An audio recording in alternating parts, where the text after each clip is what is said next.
right, bro, dude.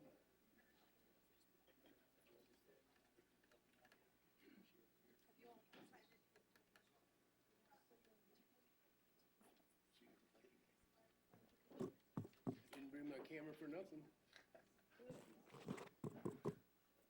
That guy will be recording and he'll be recording and those guys will be recording. Go ahead and bring this meeting to order. Understanding that we have a 4 o'clock and you guys, the Planning Commission has a 6 o'clock. We'll try and stick to the time frame as close as we can. With that, we'll move into the Pledge of Allegiance. Commissioner Gower, can you please lead us in the pledge? To the flag of the United States of America and to the republic for which it stands, one nation under God, indivisible, with liberty and justice for all.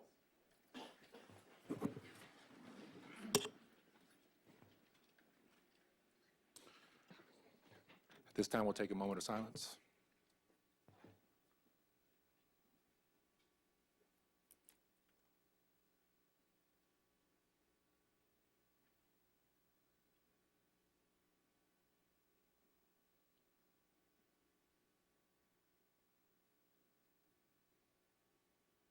Okay, Madam Secretary, if you please call the roll. Ruckus, absent at this time. Dewar? Here. Delgado? Here. McKenzie? Jordan absent. Bobzine? Sheevy absent. You do have a quorum. Thank you. Michelle, if you would please call the roll call, please, for the commission. Peter Gower. Here. Mark Johnson. Here. Paul Olivas. Here. Charles Reno. Here. Troy Schneider. Here. Jason Woosley. Here. Kevin Weisky. Here. You have a quorum. Thank you. And again, looks like we have 4 city council members here currently, and if council member does decide to get up and move, we'll lose quorum, so just be watchful of that until we have someone else here. With that being said, we'll go ahead and move to public comment. Madam Secretary, do we have any public comment? Yes, Mr. Vice Mayor, Sam Dene would like to speak.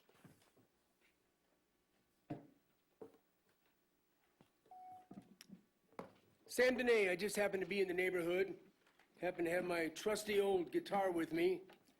For those who've been living in a closet for the last 20 years or maybe spending too much time at University of Nevada, I've been to every city council meeting since 1994 minus 3 and all of the county commissions, and I'm not bragging, most people think I should get a life.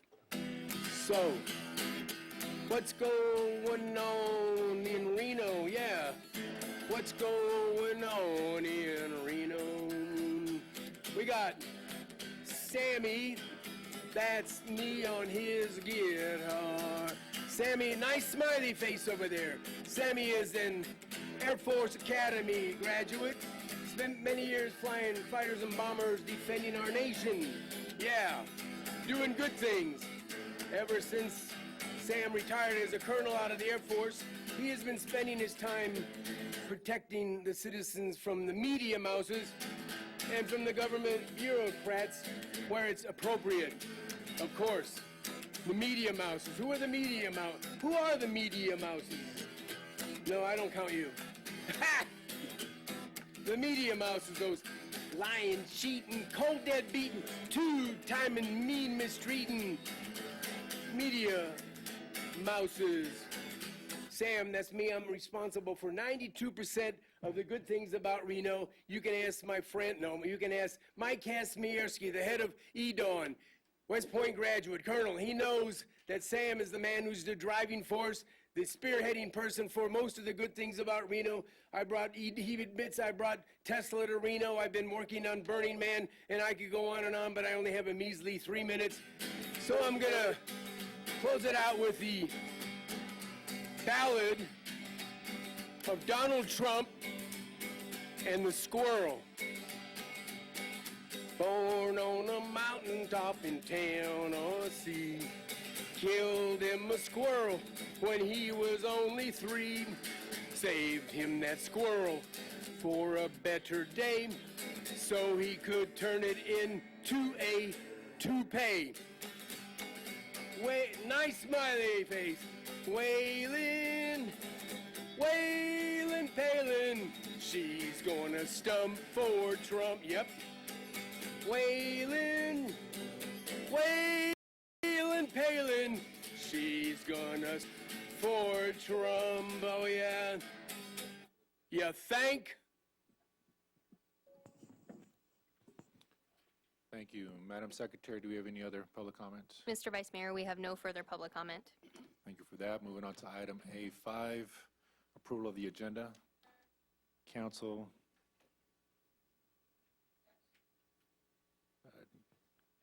All those in favor say aye. Aye. All those opposed? Motion carries. Chairman Waskey. Commissioners, approval of agenda. Have a motion? Move to approve. Thank you. I have a motion. Do I have a second? Commissioner Johnson, second. Thank you. I have a motion and a second. All those in favor signify by saying aye. Aye. Aye. Any opposed? Motion carries. Vice Mayor, it's yours. Thank you, sir. Moving on to approval of minutes. Can I have a motion, please? Let me just ask them, this is from August, right? Motion to approve. I have a motion. Can I have a second?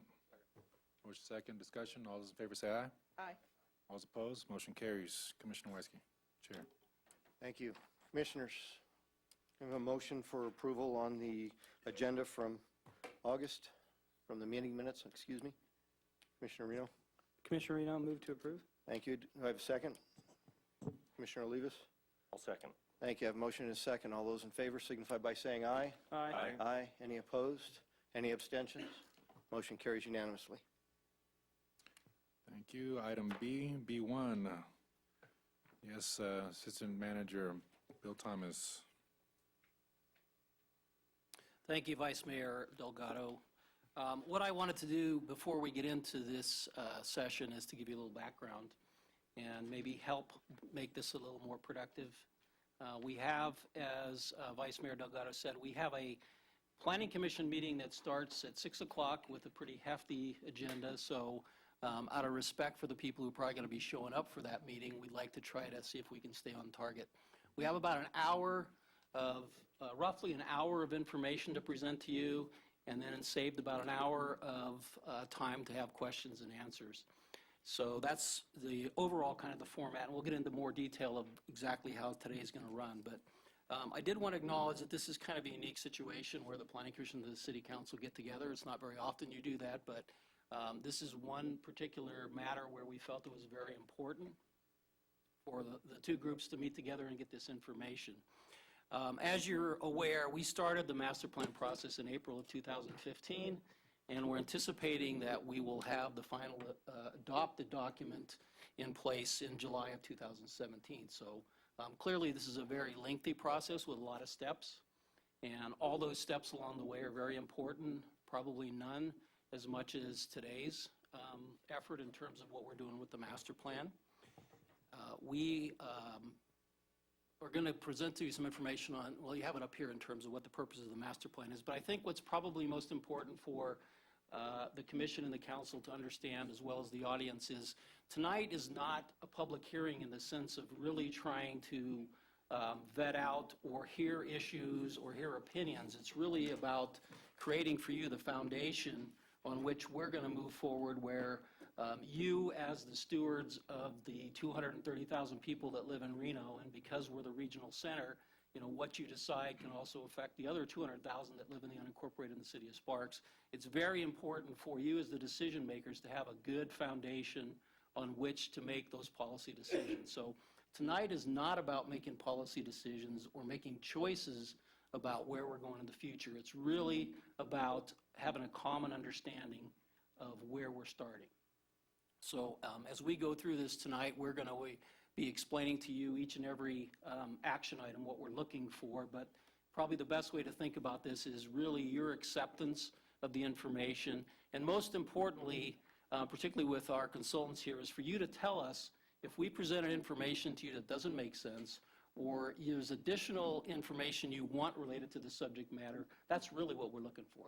You know, we'll have time later for you to weigh in on your opinions about where we should go with this information, but tonight's really about making sure we all understand what the foundational starting point information is. So having said that, this graphic does show clearly what a master plan is, and probably the most important thing that I would offer to you is that, contrary to what some people believe, a master plan is not etched in stone. It really is a dynamic document, and the longevity or the success of the master plan really is based on how well the plan really reflects the community, how well the plan really answers the question why more than what. You know, to have a plan that just says what without any explanation of why is probably not going to have a lot of longevity. So this is really important tonight to get to the point of why we're going to do what we do over the next year and a half when we do this master plan. The master plan is clearly a legal document, but more importantly, it is the guide that the city uses. And it's most important in terms of the physical shape of the city. It does touch on everything we do, including the way we provide police, fire, water, sewer, all the things that make up the city, but it really is primarily a physical document based on the physical development of the city as we move forward. The next graphic is really the explanation of why we're doing it, and we've talked a little bit about this before, but I think it's worth touching on again. Not only is the time right in terms of when we last did this, but I think everybody would agree there's some things that have happened recently that would justify this kind of a deep dive or thorough look at where we're going as a city. Some of those being the major changes that have happened in our economy, the changes that are happening in terms of the demographics, you know, particularly the generational changes that are coming at us. So the next 20 years, I think, are going to be, we could probably all agree, is going to be very different from where we sit today. So it's very important for us to start with an understanding of where we're going and hopefully provide some guidance, you all collectively, for where the community should go. So with that, I'm going to get right into kind of how today's going to work. The graphic or the slide that you have up here shows all the elements that you have in the documents that have been presented to you. And for those of you in the audience or on television that want to follow along or get this information, it's all online. The four documents that the Planning Commission and the Council have can be found on the city's webpage at www.reimaginereno.us. So if you can get on there tonight with your iPads or your phones or whatever your technology is, you can certainly follow along with the information that the Council and the Planning Commission are going to be seeing. Specifically, the way we're going to run tonight is there are going to be four areas we're going to cover. The first is a public input summary, which is where we're going to tell you what we found out in the extensive engagement we did with the community. The second is a community profile report, which is provided by our consultants that we retain to really look into what we are as a community and what are kind of the trends and the things that are happening that are going to affect us going forward. The third is an assessment, again, by the consultant of our current master plan, and you know, what are the strengths, what are the weaknesses, what are the best practices in the country in terms of doing master plans. So that's what they're going to be talking about. And then lastly, and the part that probably will have the most discussion from you, we're anticipating, is the recommendation to move forward on phase 2. And that's really kind of the meat of what we're looking for tonight, is acceptance of those first 3 items and then direction from you to proceed on phase 2 to keep the master plan going. So with that, I will hand it over to Maureen. Yeah, B2. Thank you. Good afternoon, City Council, Commissioners.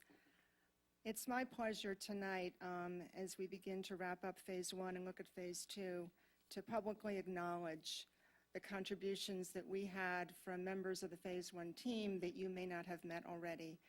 And so I wanted to introduce them and acknowledge them on the record. First and foremost, Dr. Anna Wolf. I'm going to ask Dr. Wolf to stand up. Dr. Wolf is Assistant Professor of Communication Studies in the School of Social Research and Justice Studies. She got in touch with us in the fall of 2014 when she learned that we were going to be taking a comprehensive look at the community, and she offered her expertise in facilitating public dialogue. Dr. Wolf was an enormous help to city staff as we developed the structure and the implementation of the focus groups, and we want to credit her with their success. So Dr. Wolf, thank you.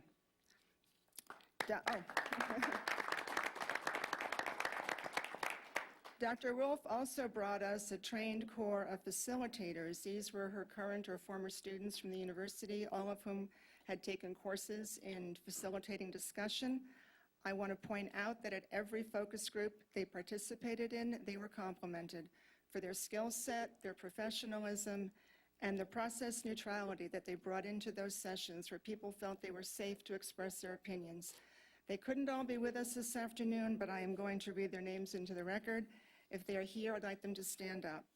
Haley Blonsley, Sean Cameron, Sarah Citra, Lisa Harden, Justin Kilgore, Morgan Martin, Kaylin Mitchell, Jordan Nash, Jessica Ramirez, Jessica Woods, and Harold Woomer. And finally, I would be remiss in not recognizing a student that we had from Galena High School.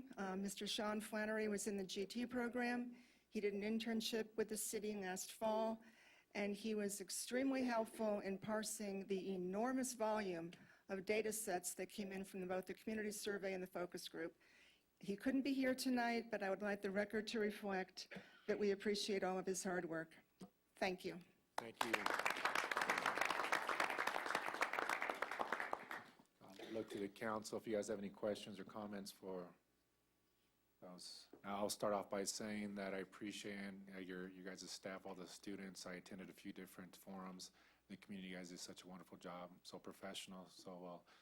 Everything just seemed to run tight ship. You guys did a great job. I heard nothing but positive feedback. Thank you guys so much for your hard work. Really, really appreciate it.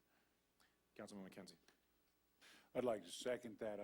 Watching you work with some difficult people at times, you brought a unique brand of professionalism to this process, and we appreciate your assistance.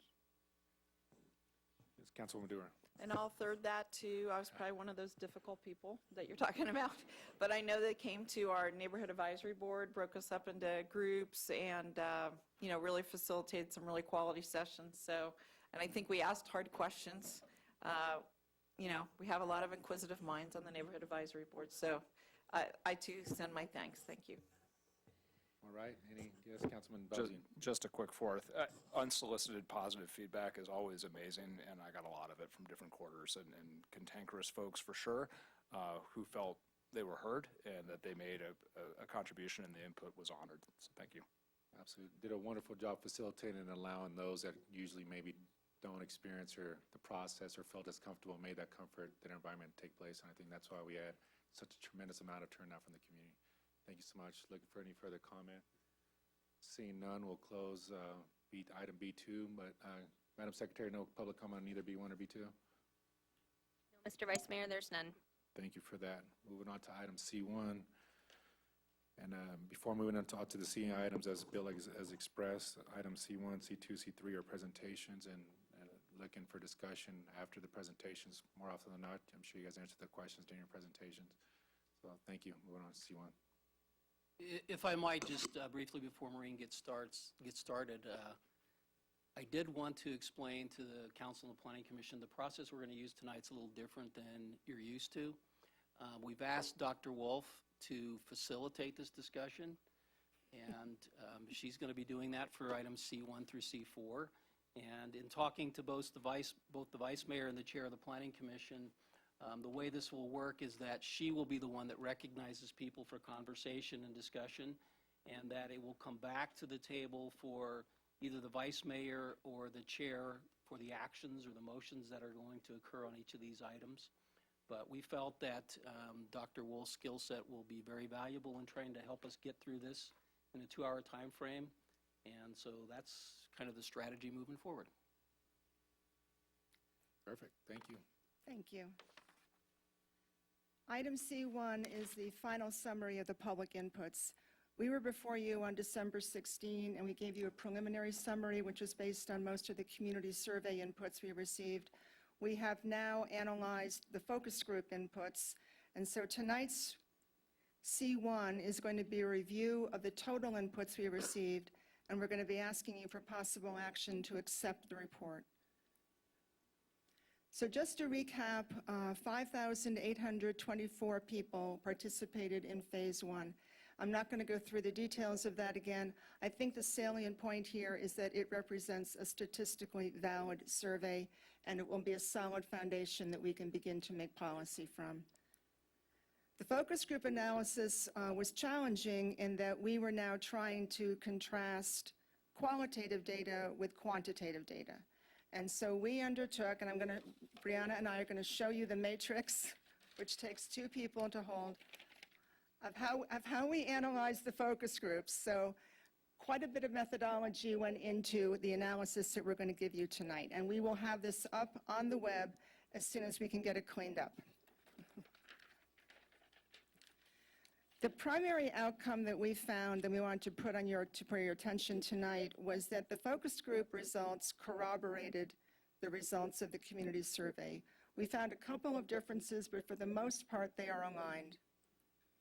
To recap, here are the 4 top themes that emerged from the visioning around community survey.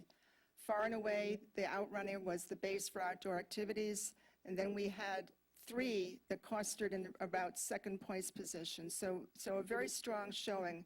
All of these rated on a very positive scale. We have it in parens what that was. So the vision context that comes in from the focus group adds a little bit more nuance to what people said in the community survey. I'm not going to read the slides to you, but we wanted to bring to your attention an appreciation for Reno's natural setting and an easy access to it. That cropped up in virtually every focus group. Arts and culture, people love what we have now, and they want more. That would be the top takeaway theme. University Town and Technology Center generated an enormous amount of enthusiasm. People are really excited at the prospect of an identity for the future that this offers. And so here's just an example of some of the comments that we received. One of the most impressive ones we thought was that they understood that as we moved away from a gaming identity, this offered us a real way to grow into a future that everyone could embrace. So I'm now going to turn this over to Brianna to talk about the values from the community survey. Brianna Wolf for the record. Here again is a summary of the values from the community survey. These are rated on a -5 to +5 scale. We broke them into 2 tiers. In general, when we looked at the focus groups universally talked about the top tier values, and then some of them universally talked about the second tier, and some of it was more scattered. Looking at the first tier values, in terms of safety and well-maintained, that came up in every focus group. Safety was primarily focused on personal sense of safety. This particularly came up in the context of downtown and feeling unsafe walking around, particularly at night. Well-maintained, when that came up in the focus groups, it was really focused on the quality of our built environment and the appearance of buildings. For affordability and sense of community, again, those were mentioned by every focus group. I think you'll see in later data that the public's perception of Reno potentially becoming less affordable in the last year. There might be something to that, and there was an extreme concern for ensuring that as we grow, Reno remains affordable. Similarly, people love living in Reno because of the other people here, and they'd like to see as we grow that that sense of community is maintained. It is recognized as part of what makes Reno have a very high quality of life. Moving into the second tier values identified in the community survey, local shopping and dining was discussed frequently in the focus groups. The definition of local kind of tossed around between geographic, as in it is local, I can walk to it, as well as local in the sense of it is a homegrown Reno small business. So both of those interpretations came up and were valued in the focus groups. Ease of driving, everyone really loves how easy it is to get around town, and that concept of Reno is a 20-minute town is something that people would like to see remain, again, as we grow. Low noise levels did not actually come up a lot in the focus groups, but we are able to infer that when people talked about quality of life being important in Reno, that might be part of why people value their quality of life here. Access to outdoors really aligns with those vision elements, so I won't go into more detail there. Similarly, the value of education aligns with the top vision elements. In addition to pride in our higher university institutions, people also express concern for the state of our K-12 education system and desires to have that improve as we grow. Local food was mentioned in several focus groups, particularly around the emphasis on urban food production. which also dovetails nicely with a new value that we're adding, which is sustainability. We did not specifically poll for that in the community survey, but it did come up a lot in the write-in responses as well as in our focus groups. So we felt confident adding that to our list of values here. In terms of housing preferences, you'll remember from the community survey that the vast majority of the population currently lives in single-family housing and wishes to continue to live in single-family housing in the future, and single-family housing with a private yard. From the focus groups, we got a little bit more context. We didn't specifically ask about housing, but people did bring up that they felt that we had too much detached single-family housing and they'd like to see more variety in types of single-family housing, as well as exploring variety in terms of multifamily housing as well. In terms of neighborhood preferences, we saw a big shift from where people describe the type of neighborhood they live today to the future towards walkable neighborhoods. And that was certainly confirmed by the focus group as well. People expressed time and time again that they preferred growing using infill development rather than continued sprawl development. Some participants shared ideas for how to encourage infill, as well as a recognition that infill is easier to serve with public transit. So moving forward, the Phase 1 results, which really asked very broad questions. We had 4 very broad questions, and the community survey, as you know, had a write-in component. In Phase 2, we're going to be funneling that in. We're going to be looking at much more focused, specific questions, and Darcy White and her team will be going into more depth on that in later items. But we wanted to make clear that what we're asking now is for your approval to accept the report as it was done, and I'll come back to these questions. This will be the recommended motion after we finish discussing it, but we really are looking for your consensus that you will accept the report of the community survey, and we can move forward from that basis. And we're happy to take any questions on the Phase 1. Oh, sure. So we'll turn it over to Anna Wolf, Dr. Anna Wolf first. Hello, I'm Dr. Anna Wolf. Good to be here. I have Morgan Martin and Jessica Woods here helping me out, and they're going to be support facilitators. And this both models a little bit of what we were doing in these community outreach sessions, but also we're hoping more than anything else that this will streamline the feedback process. So I am here to be a neutral advocate of an expedient process. Okay? So the goal here is to provide whatever feedback is needed before you would make a motion for approval to accept this report. So in particular, we're going to guide you towards providing feedback regarding your concerns, clarifications that are needed, and points of consensus. Concerns would be anything, obviously, that you're worried about that you have heard in this report so far. Clarifications is where I expect we might spend most of our time if something was glossed over and you have some questions that the consultants could provide clarity on.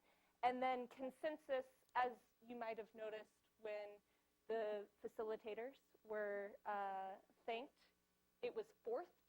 So sometimes you all agree on a lot of things and want to voice those opinions. And so if a comment keeps coming up, there's a particular part of the report that you were excited to hear talked about, we'll note that, and then we can go ahead and we can talk about other things, okay? You'll notice that there's one other area, which is the bike rack. I hear that rather than a parking lot, you all prefer the term of bike rack. I'm more familiar with parking lot, but the bike rack is for anything that we think presenters later on will talk about or something that might be more appropriate at a different time in the conversation. We'll note it here, and then we will make sure that we come back to it before the end of the meeting. Okay? So with that, what is your feedback? Any questions, concerns, points of consensus? I believe at this point, just showing our hands raised, and you'll call on those folks? Absolutely. Yep. Yes. Brittany Breckis. No, I have one question for our team. The top tier value base for outdoor activity, I thought that was interesting in that sometimes I look at cities and their kind of master plan level is we want outdoor activities, outdoor connectivity, open space program, more inviting the public lands that ring them, possibly in a western setting where you have a lot of federal ownership, that connectivity from the urban out into these lands. But here it was more of a base. So to me, that kind of, I wonder if anyone had any commentary on that, because it seems to me it's like, okay, and it's what I do on the weekends, we'll pull out this park's, ideally, we'll pull out this Forest Service map and we'll go ski here. We'll go pull out this Forest Service map and we'll go hike here or, out here. And so it really, that word base struck me as meaning one different thing, because then, from a policy perspective, maybe, I see a big public lands bill and give away all the public lands or get public lands into private hands. It would say, oh, that's not what our Reno people want. But other cities, when their outdoor values seem to be more strengthening outdoor recreation programs. I'm thinking of our sister city down in Carson that's gone big on funding, a robust robust outdoor, acquisition plan. So they have a lot of connectivity. They're ringing themselves, not as a base. From my neighborhood, I can be in the hills this afternoon. And I'm just wondering if you have any thoughts on any of that you saw, because we, some of our planning efforts stopped right at the bust when we were starting to think more about open space, and we haven't gone very far in that way. So. Well, I'll attempt, for the record, Maureen McKissick, I'll respond to that. We essentially culled all of the different concepts that have been broached over the last 10 to 15 years in formulating the options that people could weigh in on. This came up in a couple of different respects. This really resonated in a way with people that, frankly, was somewhat surprising to us. The fact that it came out so high, was so embraced, came up in every focus group.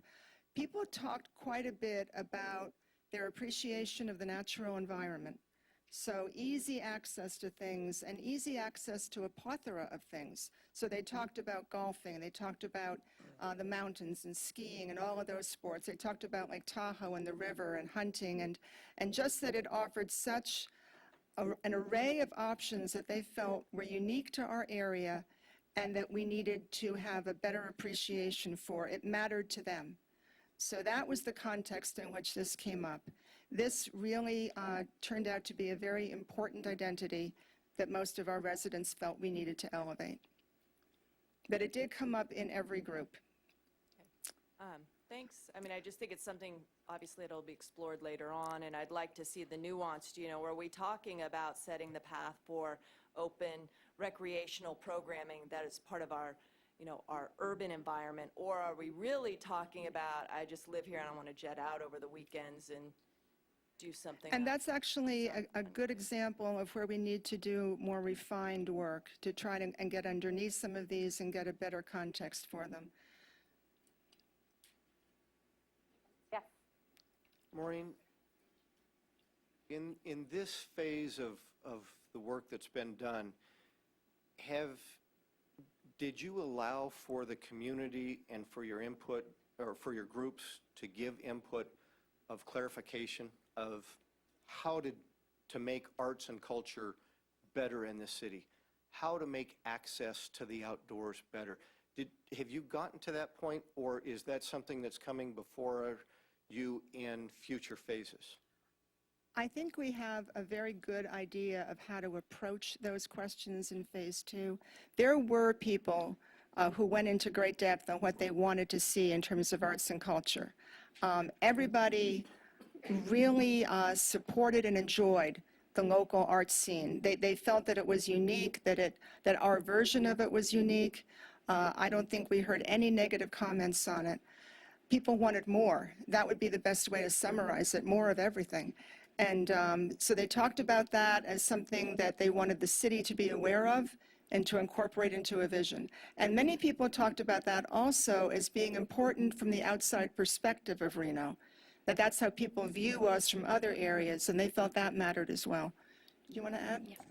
Brianna Wolf, for the record, I think we did not ask for the how. We were really asking about the what, in the same way that we set up the context for this meeting, where we're seeking you to understand kind of the base of what is valued, and then we'll look at that policy and make opinions of what direction we should be going and how we could solve some of the challenges is coming in phase 2, and I think you'll see an outline for that later in this presentation. But for clarity, we weren't looking for the how do we get there ideas, but more of the what do you care about. Perfect, thank you. So what I've been hearing so far in some of the questions is for points of clarification on, or asking people to elaborate a little bit on some of the results here. My understanding is that that is going to be what the point of phase 2, and so there might be more of an opportunity to talk about those elaborations as we move into the final bullet point. But from the presentation that we heard from Maureen and Brianna, are there particular concerns that were raised for you in the way that they presented the results?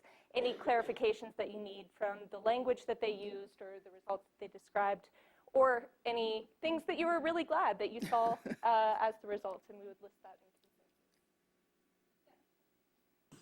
in So I was glad to hear that the public generally feel that their neighborhoods are safer, and which is one of the priorities of the council, safe neighborhoods. But it also brought concern to me that there was a concern about downtown being unsafe, and that's another one of those areas I'm sure you're going to boil down to. But what specifically makes them feel is unsafe downtown?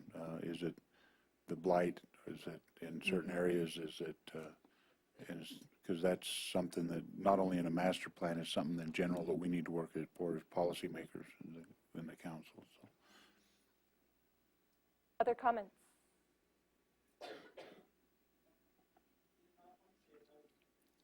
As I was reading a lot of the reports here, sorry, did I jump in the wrong spot here? No, we're just trying to. Oh, You're good. good, okay. No, I was reading that a lot, the right size city kept coming up, and that's, maybe you can speak to that, but how will that affect moving, I mean, we're talking a 20-year horizon here on, and if we want to keep the right size city, exactly what that is, do we stifle growth, or do we try to manage the growth better? I mean, maybe you can talk to that. I think that is absolutely almost a tee-up for Clarion and EPS to give you their presentations. That is one of those areas that will absolutely necessitate a much deeper dive. People did talk about it being right-sized, but we have been different sizes throughout the last 20 years. People are comfortable with the size now. They feel it's big enough to offer diversity and opportunity. It feels comfortable to them. They, I think, in general, have a concern that unmanaged growth may disaffect that, and wanted that to be on our radar. That's a very important thing people are aware of.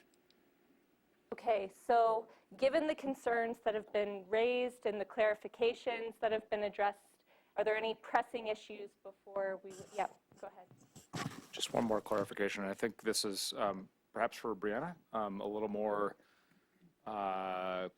clarity on the noise level issue. I felt like you presented the tip of the iceberg to us, but then of course in the results on page 30, you make mention of the potential need to balance preferences such as local dining options with noise levels. In what kind of context did it come up? You said it was more inferred than it was expressly laid out as a concern, but was it in the context of when I'm at home at night, I don't want to hear noise, or just generally the built environment as I'm, say, downtown and experiencing the city, the low noise levels? Sure. A little more. Brianna Wolf for the record. So noise did not universally come up as a theme in focus groups, but it did come up a handful of times in two characteristic ways. One were people who live downtown who are concerned about noise from adjoining commercial uses, typically bars, nightclubs, that sort of thing, that disturbs them in the later hours. The second way that it came up, which wasn't as frequent in both of these or far from universal, were concerned for vehicle noise, particularly loud scooters and that sort of thing. Yes, Naomi. So I share a lot of the questions and comments and concerns have already been brought up, but I just wanted to identify one other issue, and that's this issue of affordability. I know that, many people cite the point that Reno is affordable and they were able to move here, get a decent wage, be able to afford the food, the housing, and so on. And there's a lot of concern that with our growth, housing will get out of their reach. their quality of life will go down on some of these other parameters we've talked about, especially maybe air pollution or the availability of open space, that kind of thing. But I'm hoping at some point, because I'm not sure how as a city we manage the issue of affordability. You know, we want to grow, and there's always this question of gentrification, you know, as things become more interesting and fun. So everybody wants to live in Midtown, but now you can't afford to live in Midtown, you know. So then maybe later another area pops up and eventually those people can't afford to live there either. And I don't know, as we get in this master planning, if there's a way that any other city has dealt with this. Is there something at the city level that we can do? So I hope just to touch on that at some point. And actually, this is a good segue, if you want it to be, into the information that Clarion and EPS are going to present to you. Kind of the environmental scan of what is right now and its implications. So with that, I think I would ask for a motion. I know I don't want to co-opt my elected officials, but to keep this process moving along, it's now 4:45. I want to be respectful of the Planning Commission. Absolutely, and the way the process is going to go is we'll look to the Planning Commission for the recommendation, and then we'll follow. Very good. Thank you, Chairman. Mr. Vice Mayor. Commissioners, we have heard a presentation. Do we have a motion? Do I have somebody to make that motion for me, please? Commissioner Gower, I'll make a motion to accept the report. Thank you very much. I have a motion. Do I have a second? Commissioner Reno? Commissioner Reno, I'll second that. Thank you. All those in favor signify by saying aye. Aye. Aye. Any opposed? Motion carries unanimously. Thank you. With the presentation being presented, looking at the council, may I please have a motion? I'll make a motion to accept the report. I'll second. For discussion, I'd just like to say I think this is a very well done, well-written piece. I think it, flows well. I always like to commend authors because authorship is very important, and it always is really one author, main author, when a document's done right. Too many authors cause problems. So very well done, very good process, very optimistic about going forward. So thank you. Thank you. A motion is second. Further discussion? All those in favor say aye. Aye. All those opposed? Motion carries unanimously. Item C2. Excuse me, Mr. Vice Mayor, at this time, I'm going to introduce Darcy White from the firm of Clarion to start off this one. Am I right? So I'll actually just quickly introduce our team. Okay. Good evening, members of the commission and council. EPS and my colleague Charlie Brennan are actually going to take the lead on this next presentation, and then you'll be hearing from me on C3 and C4. So I'm going to turn it over to Matt Prosser, Charlie Brennan, and Andrew Knutson, respectively. Thank you.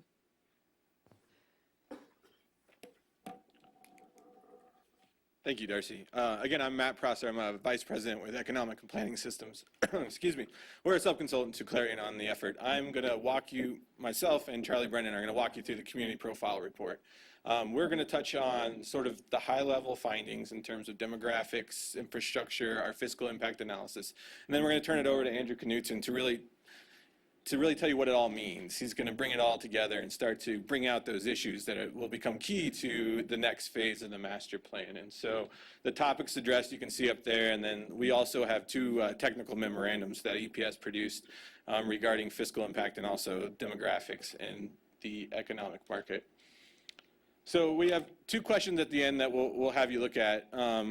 Clarifications or questions about the data we provided, and then any sort of policy questions that you'd like to see considered that weren't discussed or you need to be emphasized in the process.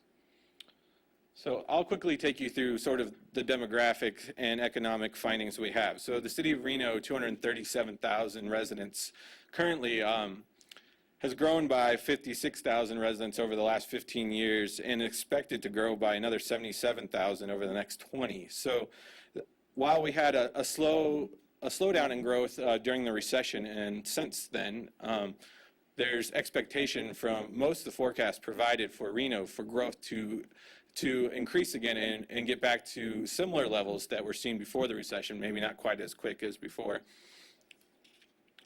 The age of residents, the median age in the city of Reno is 34 years old. Reno is a younger community than a lot of places in the country, actually, and part of that is the university town, or the university's influence on the age. So while it is a young town, we're also seeing a significant sort of aging population. As you can see in this chart, the bars that shifted from 2000 to 2013 that saw the greatest increase were actually the age 55 to 75. And so while we might be young, we also have an aging population, have different needs that need to be addressed going forward. Incomes have grown slightly in actual numbers over the last 8-9 years, but once you adjust for inflation, actually incomes are pretty flat. And so this is somewhat of a concerning trend, but it's also something we're seeing nationally. It's sort of the stagnation of wage growth, and something we need to consider in our master plan in terms of how do we foster economic growth that will help raise the wages of the community. Housing tenure. The current split of renter to owner-occupied households is 55 renter to 45 owner-occupied. That's pretty stable over the last 13, 14 years. This is typical for a university town and also a tourism-oriented town. You'd typically see more renter-occupied households in those communities. So it's not something that's atypical given your unique assets. The housing types, however, are slightly different from the tenure. I mean, the majority of homes are single-family. About 70% are either single-family detached or attached, yet you have a high percentage of renter-occupied households, and you more typically see renters in more multifamily sort of products, but that's not necessarily what's occurring here. So housing development, how has that been changing over the last 15 years? So over the last 15 years, I think 72% of building permits have been single-family units permitted. And in the last couple of years, that's shifted a little bit. It's down to about 55 to 60%. So we're seeing a sort of shift in the housing that was being built prior to the recession being more single family, but that's sort of leveling out, coming out of the recession. In terms of housing costs, sort of interesting findings here. I mean, as you expected, the home prices dropped greatly. I mean, I think Reno was sort of one of the communities most hit in terms of the housing bubble, and housing home prices dropped by 28% since 2006 to now, and we're much lower in 2010 and 2011. The sort of interesting thing here is that rental rates actually stayed pretty flat. There was not really a noticeable difference, which is sort of interesting that it wasn't hit as badly.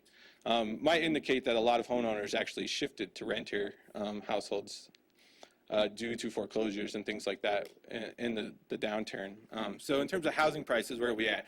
Housing prices are rebounding. As I said, they're about 72% of the peak, which was pretty high. The average home price in 2006 was $430,000. Now it's $303,000. So they're growing, and there's a strong growth there occurring. In terms of rental rates, as I mentioned, they were pretty flat from 2006 to 2014, but really interesting in 2015, the average rental rate through the first 3 quarters, or at least in third quarter 2015, increased 10% from the average in 2014. So we're starting to see an uptick in rents. Might be some of the reason that affordability came up in some of the community outreach is it's starting to not only happen on the for sale side, but also the for rent side. Another interesting note is your vacancy rates for apartments are less than 3%. I mean, in markets, we look for about 5 to 7% being sort of the equilibrium you're looking for in terms of apartment. If it's less than 5 or 7%, it means there's unmet demand. And so if growth or new development isn't supplying that demand, you're likely going to see increasing rental rates. So we also looked at national housing preferences to sort of augment the community outreach preference. So this is one piece of information from the 2015 National Association of Realtors Community Preference Survey. And this asked respondents to decide if they would prefer a walkable community versus a conventional suburb community. So a walkable community being houses with small yards with easy places to walk to. Conventional suburb being houses with larger yards, but you have to drive to get to places you need to go. And the national preference is pretty split, which is really interesting. It's a large shift over the last probably 15 years that we're seeing. And each year this survey kind of comes out, it sort of shifts more towards that even split.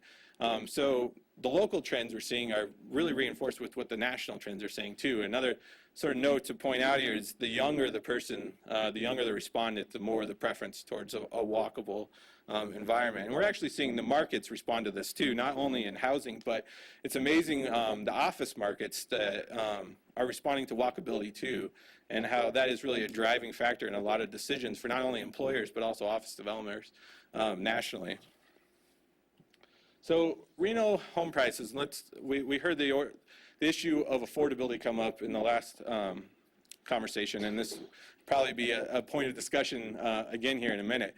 So while Reno is generally an affordable place to live, I mean, that's our sort of consensus. Going forward, the city is going to need to plan for a wide range of housing types to provide affordable options. And so this chart illustrates the two price ranges that are affordable to both a household earning the medium income and a household earning the average household income. And as you can see, there's a lot of sales of homes that are higher than these sort of income ranges. And so really the message here is, I mean, that's fine, but there are a fair amount of residents that where home affordability is not necessarily something they can obtain. And so we have to provide a range of affordable for sale options, but also a range of for rent options so that people have places that they can live that aren't, you know, too onerous on them. And we found the consolidated plan that the city did, and our research sort of confirmed this, is that cost burden is sort of the largest affordability issue for Reno. So cost burden being spending more than the typical 30% of your income on housing. So that is really an issue that we need to pay attention to going forward. And this slide sort of just reiterates that point. This shows some typical industries that workers in Reno work in and the average wage that they're paid. And it illustrates, you know, two of the bigger industries in Reno, entertainment, accommodations, and retail workers. The average worker in that industry would need 2 to 3 jobs to afford the median home price. And so we need options for all folks, especially considering the different types of employment that are available. Employment, it's rebounding, but it's lower than the peak. We're seeing wage increases, but again, similar to incomes, they're not keeping up with inflation. And so wages after inflation are also pretty flat. And so that's a key thing that we should look at going forward as well. I mean, really a big point to sort of changing the wage structure in Reno is looking at how we can diversify the economic base and sort of grow opportunities and higher paying jobs. And that should be really a focus in making sure that we have an environment, a built environment in Reno that attracts these types of jobs to help raise average wages for our residents.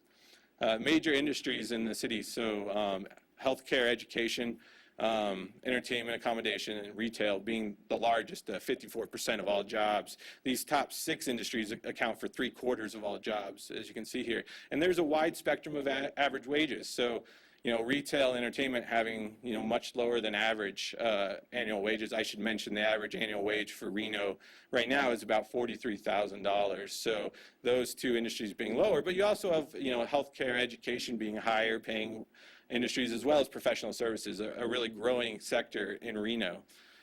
As we'll see in this slide, the growing sectors, education, healthcare, professional services, are some of these more high-paying jobs, or higher-paying industries. And so that's a good sign for we're attracting jobs that are going to help with wages. So with that, I'm going to turn it over to Charlie to talk about infrastructure and services. Thank you, Matt. So as Matt just detailed most of the demographic and statistics that are contained in the report, I'm going to speak to you all about the different infrastructure systems and services that we examined through the report. And right here in this table in front of you is sort of the list of different services that we considered. I think in the community profile report, I think one of the big takeaways here is just looking at the column on the right, who's the responsible jurisdiction and organization, is that there's, for some of them, it's purely within the city's purview, and others moving forward will require different levels of cooperation with both regional providers and providers in the county and in other cities, such as Sparks. So we'll start with water. The big takeaway here is that both Tumwa and the Western Regional Water Commission have stated that there's an adequate supply of water to meet the future demands. The real question here, and what's in parentheses, is in aggregate, so that number is sort of across the entire region, but what we found is that there are constraints in terms of where that water is located versus where the demand for it will be. How do you get it there, both in terms of the water rights to service new developments, as well as the infrastructure that will be needed to transfer water from one location to the next. In addition, the region has been undergoing a period of prolonged drought. Just to note and to clarify here that Tumwa uses a period of 8 years plus 1 to plan for droughts, and so we're not quite there yet. And the rationale behind that is it's the worst drought period in the history, or in recorded history in Reno, and the Truckee Meadows was between 1987 and 1994. And so that's sort of the basis of drought planning that the utility does. And sort of to further their ability to plan for and prepare for droughts is the Truckee River Operating Agreement, which was recently approved or could begin implementation. And beyond dealing with water management, it increases the ability of Tumwa to store water in upstream reservoirs in California, as well as guaranteeing the city up to 119,000 acre-feet of water per year, which, as you'll look at the chart, sort of well exceeds the expected demand of the utility going forward. And just to reiterate the point that I mentioned first is that not all areas within Reno's city limits or the sphere of influence are currently within a service area of either Tumwa or another water utility in the region. And so moving forward, we'll have to think about and weigh the trade-offs in terms of where the location of future growth will go in the future and what are the costs associated with providing infrastructure to some of those areas. Going into sewer and wastewater, so unlike water, sewer and wastewater is provided by each of the different jurisdictions in the region, so Washoe County, City of Sparks, and City of Reno. Reno owns and operates the Reno Stead Water Reclamation Facility and also jointly operates the Truckee Meadows Water Reclamation Facility with the City of Sparks. That's also the largest facility in the region, also serving both the largest area and in terms of its capacity to treat wastewater. Moving forward, sort of what came up in our examination of this infrastructure and service system was concerns about capacity, both in terms of the treatment capacity of different facilities. So the smaller ones located in the north and the south are also the areas where the most growth in the future is anticipated to occur. And so we'll need to consider the costs of upgrading those facilities to deal with the growth that's anticipated, as well as in terms of the regulatory constraints in terms of discharging either treated effluent into the Truckee River or finding other uses for that effluent. In addition, we looked at the transportation, and transportation is one of those complex systems that's a combination of both regional actors and local actors. So while the City of Reno owns all of the local and regional streets within the city and also does the maintenance, RTC provides funding for the reconstruction and pavement preservation program on some of those streets, as well as the Nevada Department of Transportation manages and sort of maintains the interstate highways and U.S. highways in the region. In addition, RTC is the primary transit provider in the region. And the big sort of issue and constraint in terms of growth here is that the lack of funding in terms of meeting all the anticipated needs that have been identified either through the regional transportation plan that was created by RTC or through the different needs and responsibilities that the city has in terms of maintenance of its streets. And going back to a point that Brianna brought up in the first presentation about the public participation plan is sort of the issue of traffic congestion, both on regional and local roads. It's already an issue in some locations, such as I-80 and the Pyramid Highway, and it is expected to get worse as we move forward, which will undoubtedly impact our quality of life, or the quality of life, as well as sort of threaten this notion of Reno as the 20-minute town. And then last is education. Just to be clear, this is not an area that the city has direct influence over. Public education is provided by the Washoe County School District, which includes all of Washoe County and Reno and Sparks. There's issues both in terms of capacity of school facilities and the maintenance of those facilities and a lack of funding to meet both of those needs. Moving forward, we think this is an important issue to consider in terms of the master plan, both because it was identified by residents as being an important concern and issue, as well as sort of the impacts it has, both in terms of the quality of life for residents and the economic development sort of considerations in terms of attracting people and workers and businesses to the region, but also preparing students for the workforce to meet the needs of those jobs moving forward. And besides the public schools, there's a variety of other educational institutions. UNR is the most prominent. And will be a very valuable partner, we think, moving forward, especially in light of the recent and updated campus master plan and plans to move further south and sort of strengthen the connection between downtown and the campus.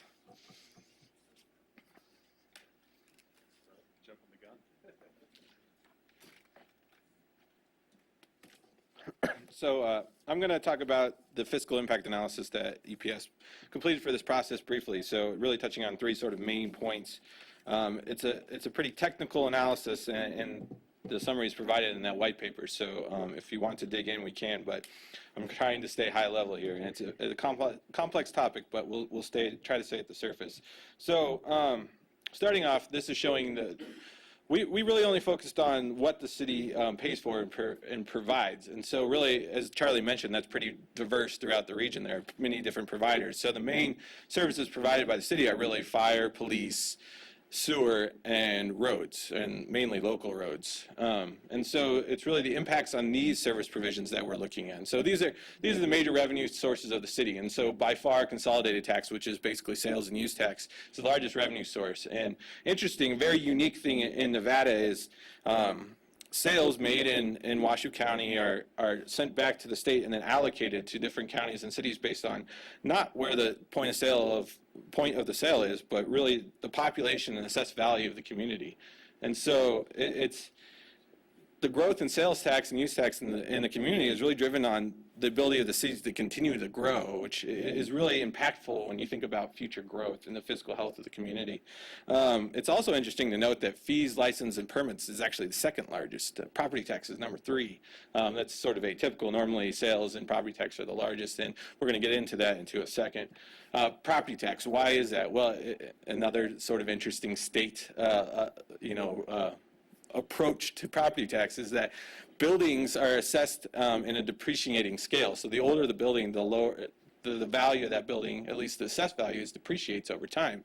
As you can see, this is the average assessed value of every property in the city by age. And as you can see, the newer the property, the more property tax it generates for the city. And so it's another thing that growth is actually good for the fiscal health because you get more value over new development as opposed to older development. So it's an issue we have to consider and be concerned about as we think about whether we want to grow or not want to grow. And it's something we need to figure out how to mitigate also going forward.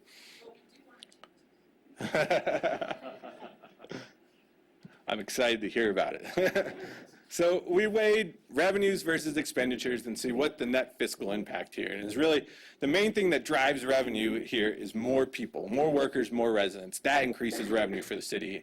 And the amount of expenditures you provide is really, in terms of use, it's the amount of services that are provided. And so it's a very interesting, really unique thing that we found is retail actually has a negative impact on the community, which is completely atypical to all communities that Andrew and I work with, which normally retail sales tax are the major driver, and retail is off the chart valuable. So that's fine. It's okay. There's negative and positive uses. I mean, really, the message here is you need a balanced land use plan, and so we need to make sure that as we go forward, we're balancing uses and not so much picking winners and losers. I mean, it's really, we need all of these uses to make a healthy community, and so we just need to understand which ones have more or less impact, and so that we can figure out ways to mitigate that.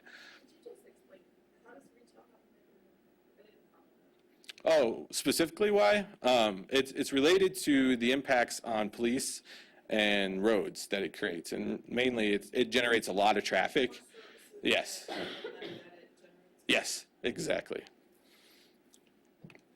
So we also looked at some other things, where in the city is more advantageous to provide services than others, and also sort of the pattern of development. And one thing that's very interesting we found is the density development actually has a greater fiscal benefit. And so it varies by use. As you can see here, this is residential uses. Single family development at sort of the low level and almost average level of density that is built in the city is about 40 use per acre. If that density increases to about 7 or 8, the fiscal impact actually more than 2 times is greater, 2.5 times greater. And so the density at which we grow, it really has an impact on the fiscal health of the community. And it actually, sort of a denser environment plays along well with that message of walkability that we heard in the community outreach. Another thing I'll note that is there's diminishing returns on the value of density. The finding wasn't that if we build 50-story towers, it's very fiscally advantageous. It's actually once we get to sort of a medium density, that benefit goes away. And so it's really those lower, really low density uses that have the largest drain. So Charlie and I just threw a ton at you. I'm sorry about that, but we wanted to get through it. And Andrew is here to tell you what it all meant. So good luck, Andrew. Yeah, thank you. It only gets tougher, so Darcy is the final act here. All right. I think you went way back. Okay.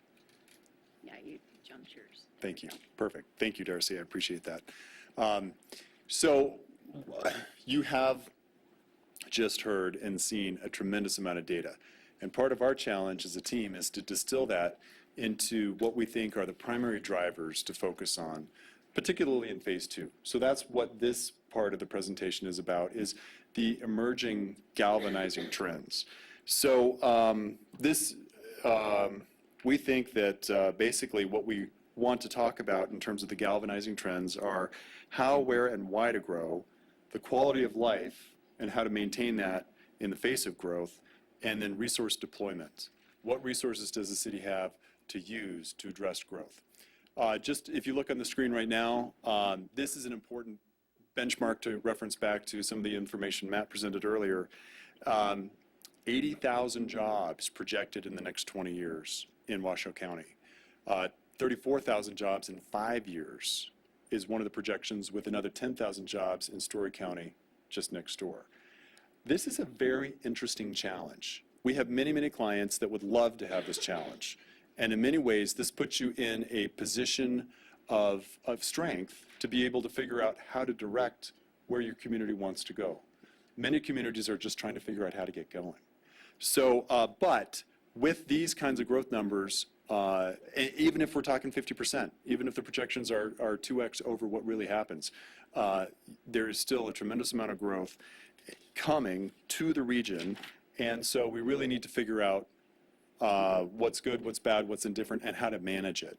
Why is Reno growing? Certainly, the area has some unique economic engines. After a very competitive international search for a location, we do have Tesla under construction in the region. Agglomeration is something we're extremely interested in. Who's going to follow? What industries are going to come with that? The whole notion of energy generation, storage, and transfer, that's what's going to drive a lot of economies moving forward. And a lot of that is going to happen here. Proximity to the Bay Area, I mean, that just continually is number one in all these indicators of population growth or job growth. Being in this location, there's spin-off that will come towards Reno and the region here. A university, we heard quite a bit about the strength of the university, the growth of the university, its ability to attract millennials, and what is their propensity to stay once they come. And there's a real motivation to come. And you get all that talent and brain resources. How do you manage that? So out of all of these factors, and these are just some of the three more salient, the focus really is on Reno. And as market analysts, we always think about it in terms of capture. And what kind of growth does Reno want to capture out of this regional momentum? And what's in the city's best interest? Generally, real quick, to speed things up, why grow? Overall, generate wealth. Households being able to generate or find the jobs, seek out the opportunities to generate wealth both as households and as the community as a whole. Align incomes with housing. You've got a great opportunity to try to bring things in alignment. Achieve economy of scale. How do we best utilize the infrastructure that we've already built? Minimize negative aspects. How do we manage it in a way to reduce the negative attributes as much as possible?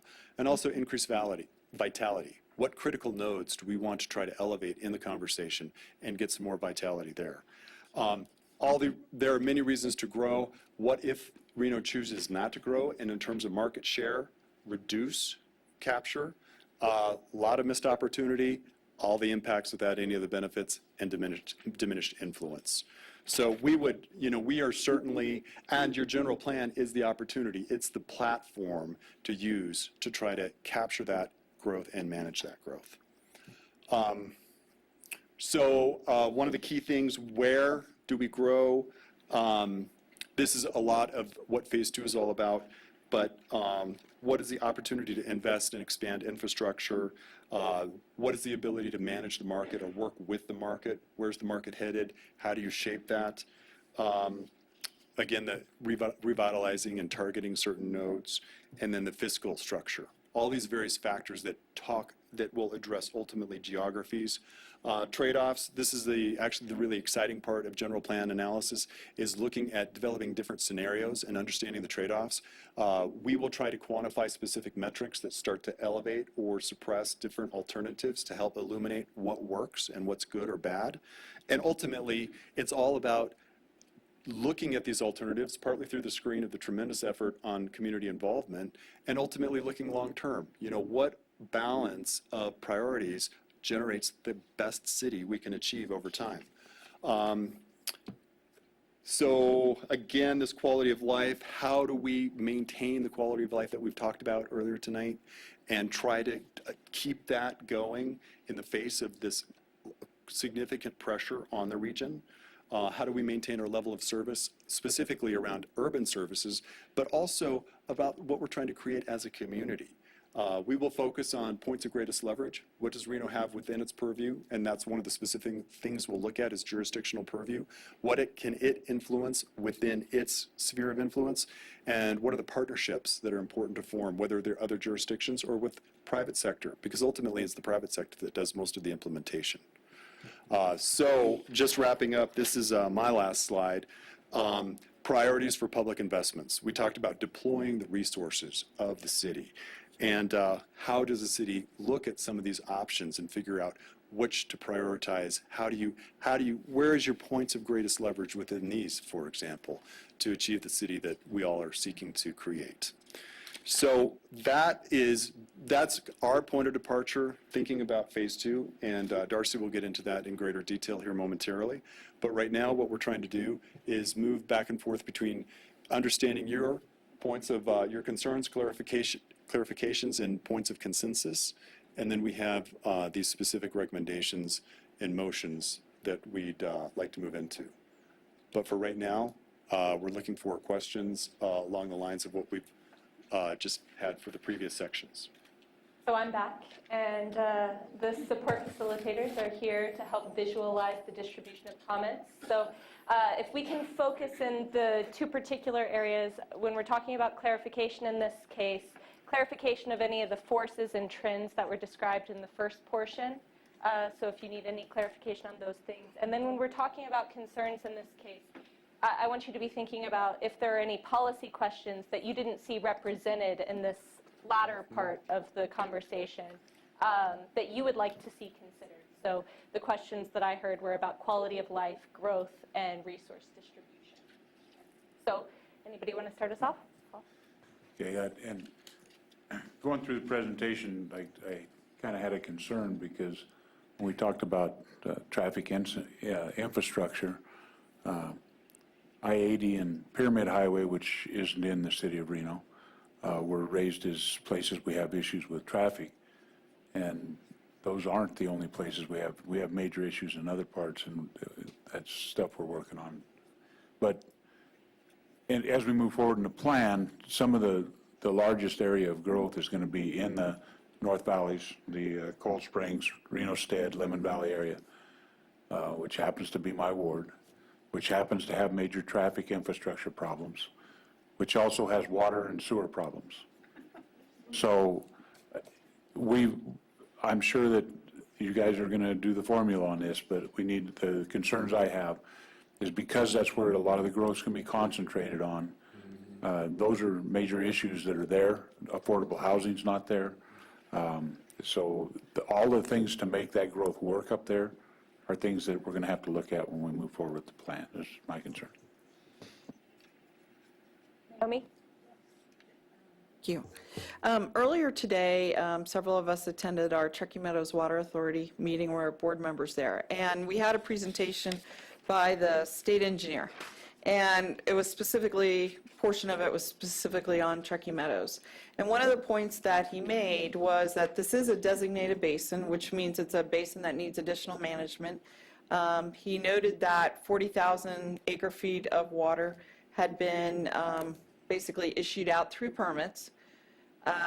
27,000 acre feet was available, perennial yield, and 19,000 acre feet was actually being utilized. So the bottom line, to quickly get those numbers, is that we are, we're about 2/3 of the way into our perennial yield, so we're using about 2/3 of what's available, but 150% almost of the perennial yield has been permitted.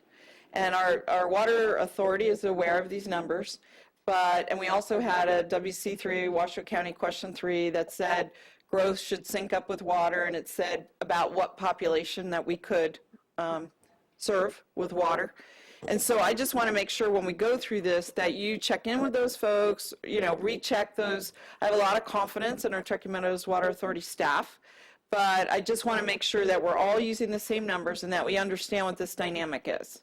So for clarification, yeah. This is recorded as a concern then that one of the key policy questions that you'd like to see considered is around these water issues? Yeah, thank you. Great. Others? Yes. Well, and exactly for our regional planning agency, for the city of Reno, for our Truckee Meadows Water Authority, and for the state engineer, we all need to kind of be understanding what it means and using the same numbers. Thank you. So, three things. Thank you, Mr. Prosser, for referring to our tax structure as interesting. That was kind. So the first two are related, and it gets to the affordable housing piece. And for all the focus that we need as a city to give to affordability for the housing options that are there, the other part of it, of course, is the wage piece. And I saw reference in your work to the TMRPA industrial lands analysis about what's out there, and are we talking small acre parcels, are we talking large acre parcels, and the fact that the smaller parcels and options are generally the preference for, say, manufacturing, whereas the larger acre parcels, we're talking more logistics and warehousing and everything else. Well, another part of that study was the associated wages for those different uses, and the fact that, as excited as we are for some of the bigger projects that we've secured in the logistics area, those wages are lower. And so as a concern and something to be looked at a little bit more intensively in phase 2, as we start talking about land use patterns and everything else, I think there needs to be a lot of attention to that very question. Certainly, yes, there are the challenges of the different areas and what the service requirements are and what we're going to have to do to get infrastructure to them, but also this idea of, are we talking small parcels or are we talking large parcels? The other piece that I think we need to do more investigation on is the housing mix and the preferences. Not very surprised by kind of the top lines about preferences for single family versus multifamily, et cetera. And I think that generally what I've heard in the community feedback, because of course there is a lot of attention to the phase 1 top lines that came out, was that, oh yeah, of course there's still this preference for single family. But then you also kind of get into the other pieces of that we've got preferences by future demographics, that generally we're seeing millennials want to start to step away from the single family product. The affordability piece, if you overlay that, when we're talking about affordable options, are we going to have to start looking more at a preference for multifamily, higher density options, et cetera? I mean, yes, the sales data is up there that single family sales are up, but how much of that is actual true market preference versus market availability? It just seems like we need a lot more investigation as to preference. It's leading the target, right? I mean, we're creating a master plan not for, these are the preferences today, the consumer preferences today, but in the future, this is what we're gonna need. And then lastly, the schools piece. I think you were right to include it as the major infrastructure constraint that we need to be concerned about. We certainly hear from EDON and all across the community, just where we are with schools. We recognize that we're not in the driver's seat to solve the problem, if you will, but clearly this master planning effort has to sync up with that need, and to the extent that we can engage the public more on, how do we solve this problem and how do we get ahead of this. Eventually, the city will play a role in trying to come up with a better funding mechanism for getting out ahead of that shortfall.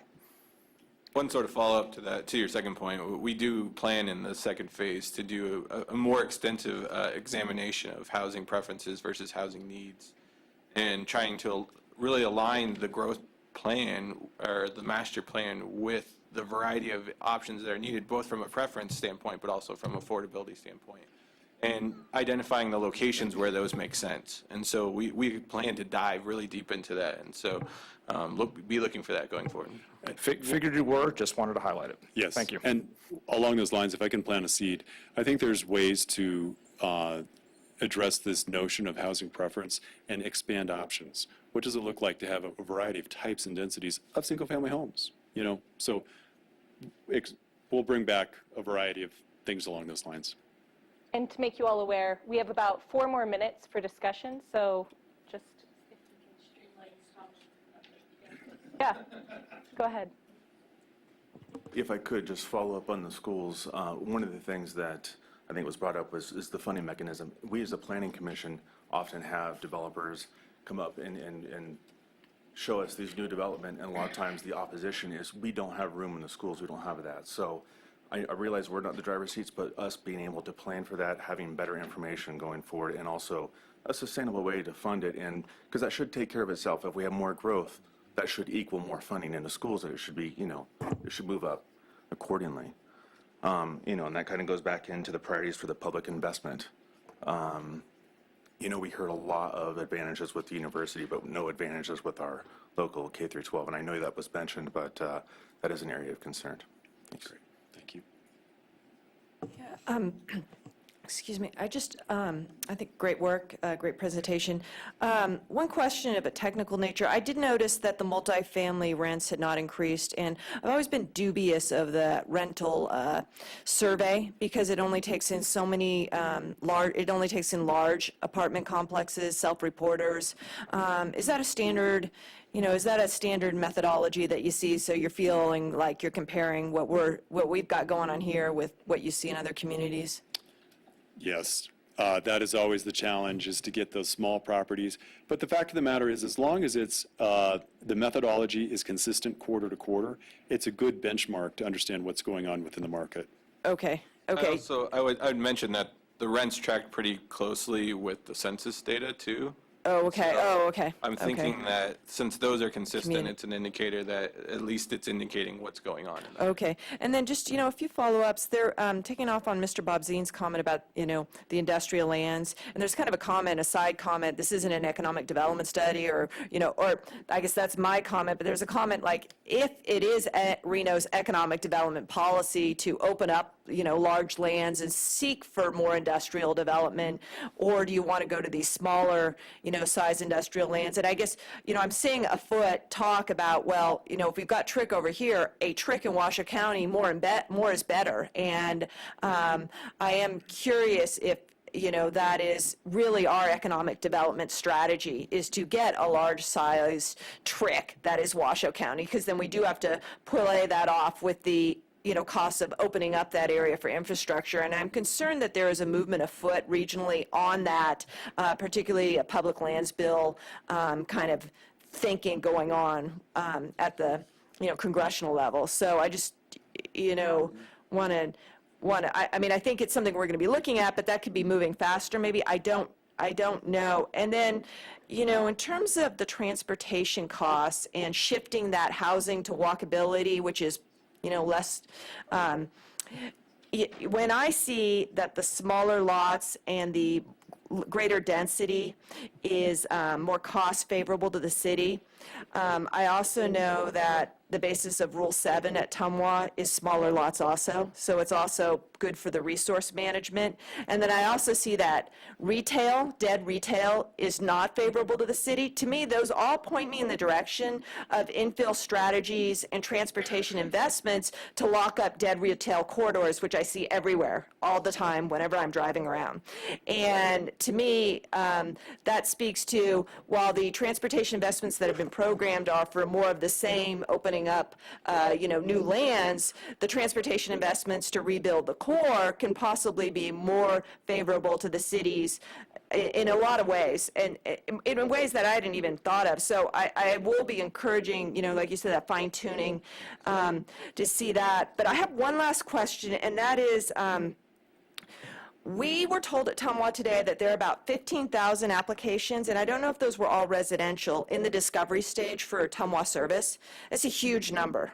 And that's a huge number that would possibly unlock, and the staffer confirmed, some of the plan unit developments that we haven't seen yet. And I'm concerned in this 2-year phase to July 2017 that the council may be asked and posed with subdivisions within some of these PUDs that we haven't opened up yet. We're opening up one right now in a subdivision, and since we have this robust supply, over allocation, I'm wondering if the council is going to need an interim operating document of land use commitments to plan unit developments, which are vested entitlements, but the subdivisions aren't. And we're getting close on subdivisions, on school issues, on water issues, of, getting into tough conversations about, are these subdivisions ready to go? And it's easier to not unlock a PUD, to say no to unlocking a PUD at this time than it is a subdivision. And I'd be curious for some thoughts on that at some point.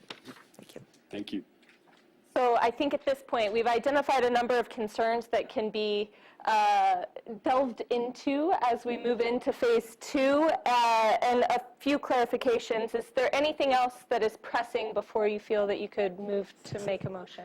Just one last thing, just to clarify, when you asked me and you said, so your concerns about uniformity of numbers, that was a portion of my concern, but the other portion really had to do with what Councilwoman Breckes was just bringing up, which is, how do we factor in whether it's water, sewer, whatever, into our planning decisions? So we're making, and I think you brought it up as well, we're making these decisions, but other agencies are evaluating the availability of the water, the sewer, the school, and we can't really say no on the basis of that, because when they come to us, it's not about, is there water?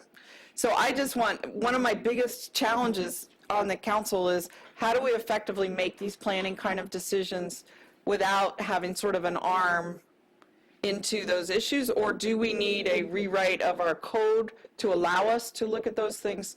That's a very big question for me, and it speaks right to this growth issue. So, and a point of consensus with Jenny Breckes on what needs to be maybe the focus as we're moving forward. Correct?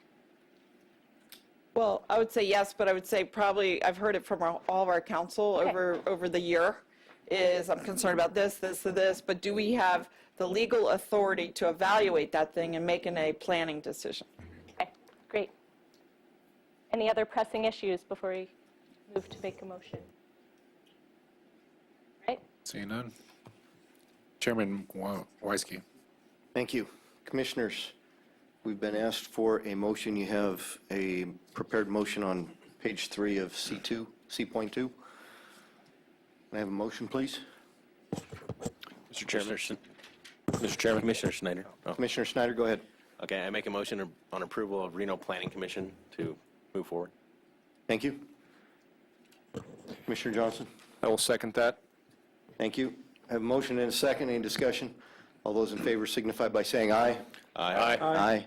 Any opposed? Motion carries unanimously. Mr. Vice Mayor? Thank you. Madam Secretary, do we have any public comment on this issue, this item? We do not have public comment on this item, no. Perfect. Looking for a motion from our council.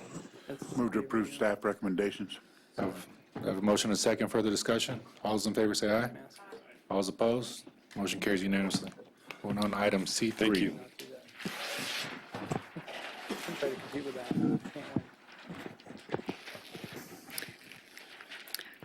Are you going to hang in there? You tired yet?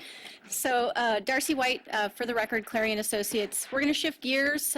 Probably thankfully, we're going to talk a little bit higher level. We've talked a lot about data. We're going to shift gears and talk a little bit about policy, how the master plan functions, and how people use it. All of you on the dais, as well as the public, the developers, and how the community relates to it. So I will try to go quickly. We're about 10 minutes down on our overall schedule, so we're actually doing pretty well, but I'll try to go through my slides pretty quickly. So the master plan assessment that you received in your packet really helped us to, this is a chance to step back. We spent a lot of time diving into the information, the nuts and bolts of the demographics, all of those things. At the same time, we needed to look at how well the master plan has worked for you in the past. What do we need to carry forward? These are, what are the great policies we have on the books we don't want to lose? Where do we have gaps in terms of things we hadn't thought of in prior updates, weren't relevant, weren't issues that we needed to think about that we really need to focus on. Some of those have been identified in our last presentations. And then we also took a chance to step back and look at best practices from around the country. So while Matt and Andrew our economists and planners, Clarion really focuses on the policy and the regulatory end of plans. So we work with communities all across the country, different sizes, counties. We've got a lot of different perspectives on this. So we were able to take a look at some of those best practices and to make some recommendations that we can consider as we go into phase 2 about how to structure the plan to make it work better. A lot of this really builds as well on the conversations that we had with you all, with the development community and others early in this process. So I'll come back to you at the end with questions as well, primarily really thinking about, are you comfortable with the recommendations that we're making generally in terms of how those might relate to phase 2, and then if you have other observations about what might make the master plan more effective as a tool for you or for others going forward. So in terms of the existing plan, Maureen and Bill mentioned early on, it's been about 20 years since there's been a major comprehensive update to the master plan. That's a pretty long time. I mean, we see a lot of 10-year updates. We see a lot of interim updates, and the city has been very good about that. There are a lot of the different elements within the plan have been updated within the last few years, so it's relatively current.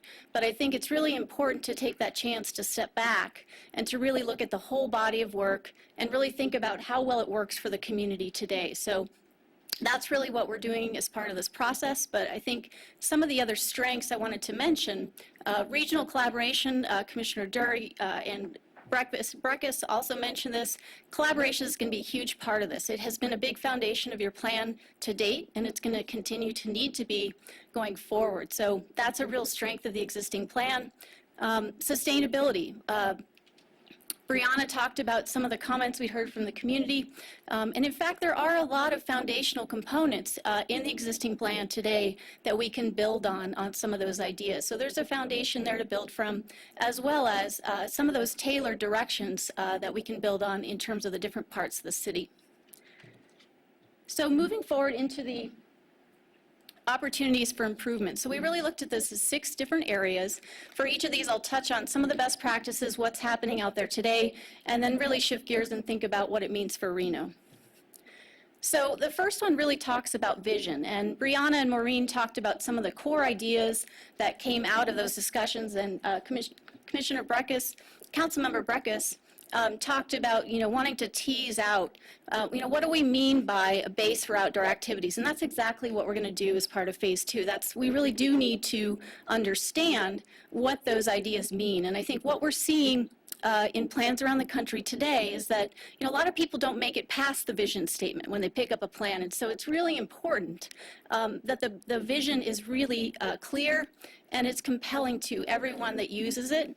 It's got to be all of you. It's got to be the development community, the neighborhoods. Everybody needs to understand what is the direction we're trying to head here as a community. And so the idea of having a set of core values or guiding principles that you organize your plan around is something that we're seeing a lot of. So while you may still have a vision statement, that may be something that is secondary to those values. So you've got your elevator statement, your elevator speech.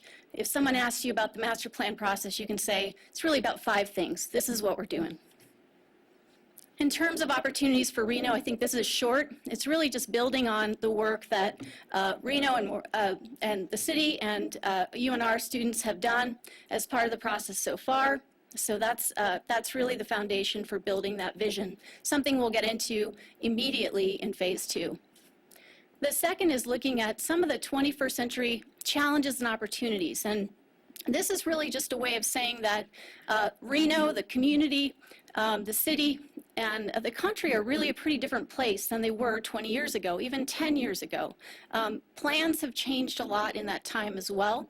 There are a lot of different policy directions that we need to consider now that really weren't on the table before. And so thinking about some of these new and emerging topics, local food access has been an issue in Reno, resilience, climate change, a lot of those things need to be addressed going forward. And so having those new topics addressed in the plan will be an important part of the master plan process. So thinking about what that means for Reno, in the assessment report, we've got a number of policy considerations that came out of our discussions with all of you, with the community outreach we've heard, just some ideas. And so through the next phase of the process, we really need to think about what do these topics translate into in terms of policy? What is the city and the community willing to stand behind?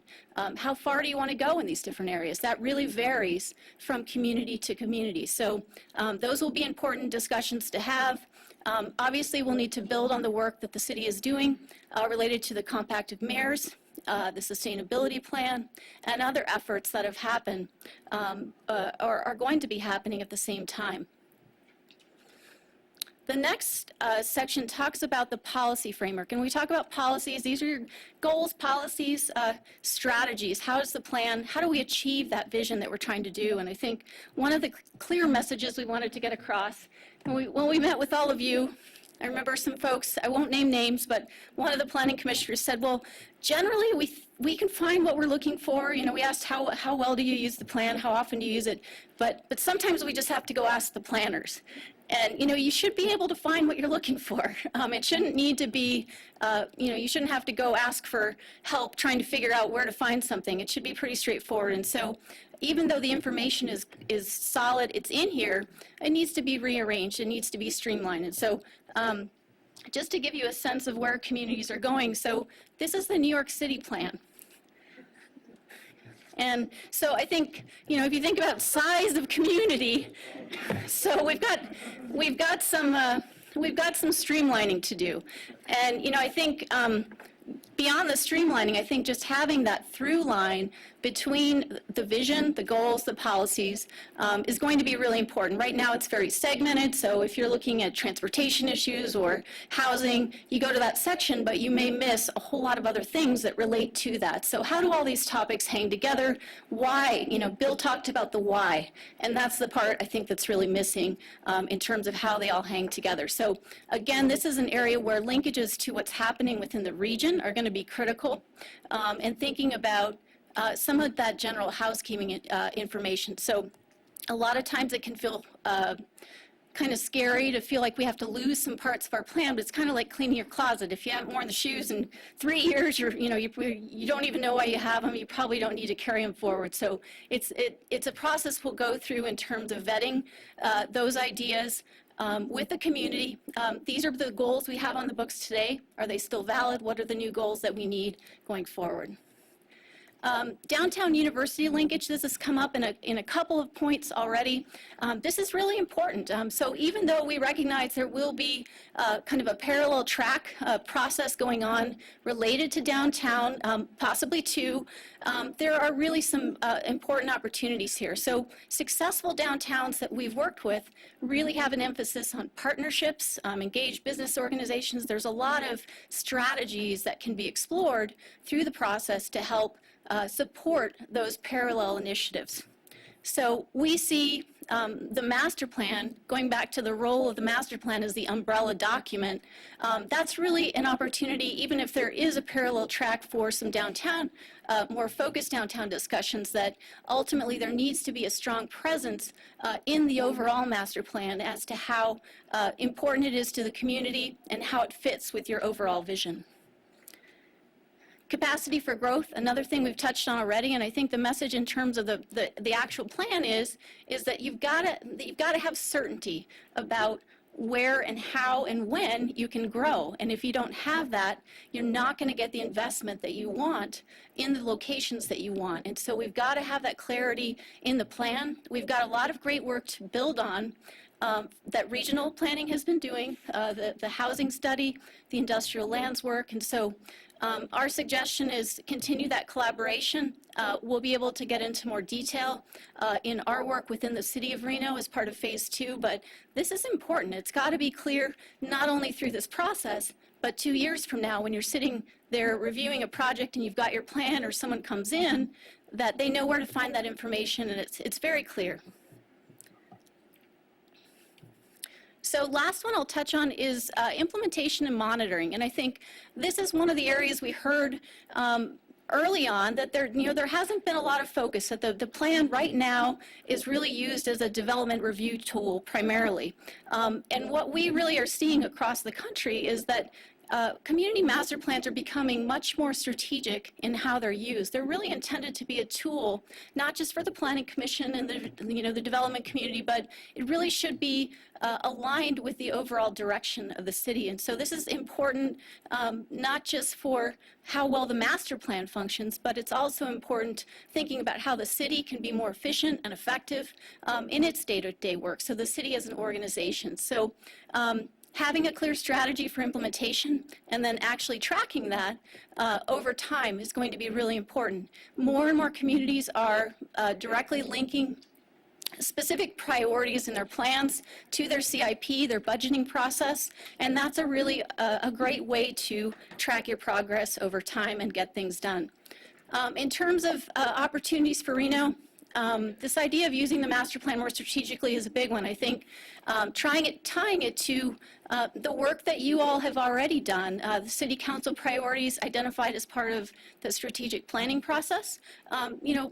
Again, we're seeing more and more communities who say, we really want our strategic plan, even though it's a shorter term plan, to be aligned with our master plan. So it may not be, you look at your short list, vibrant downtown, safe and healthy neighborhoods, there's a lot of overlap there. So again, it's a way to reinforce that linkage between the plan and the business of the city, and to create that culture of accountability.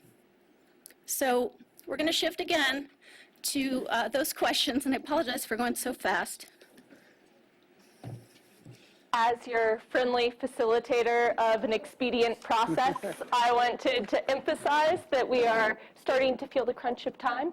And so if we can be thoughtful as we're providing feedback here and really focus on what your pressing concerns are about the plan assessment recommendations, and then under consensus, we'll record any really strong suggestions you have for making the updated master plan a more effective tool.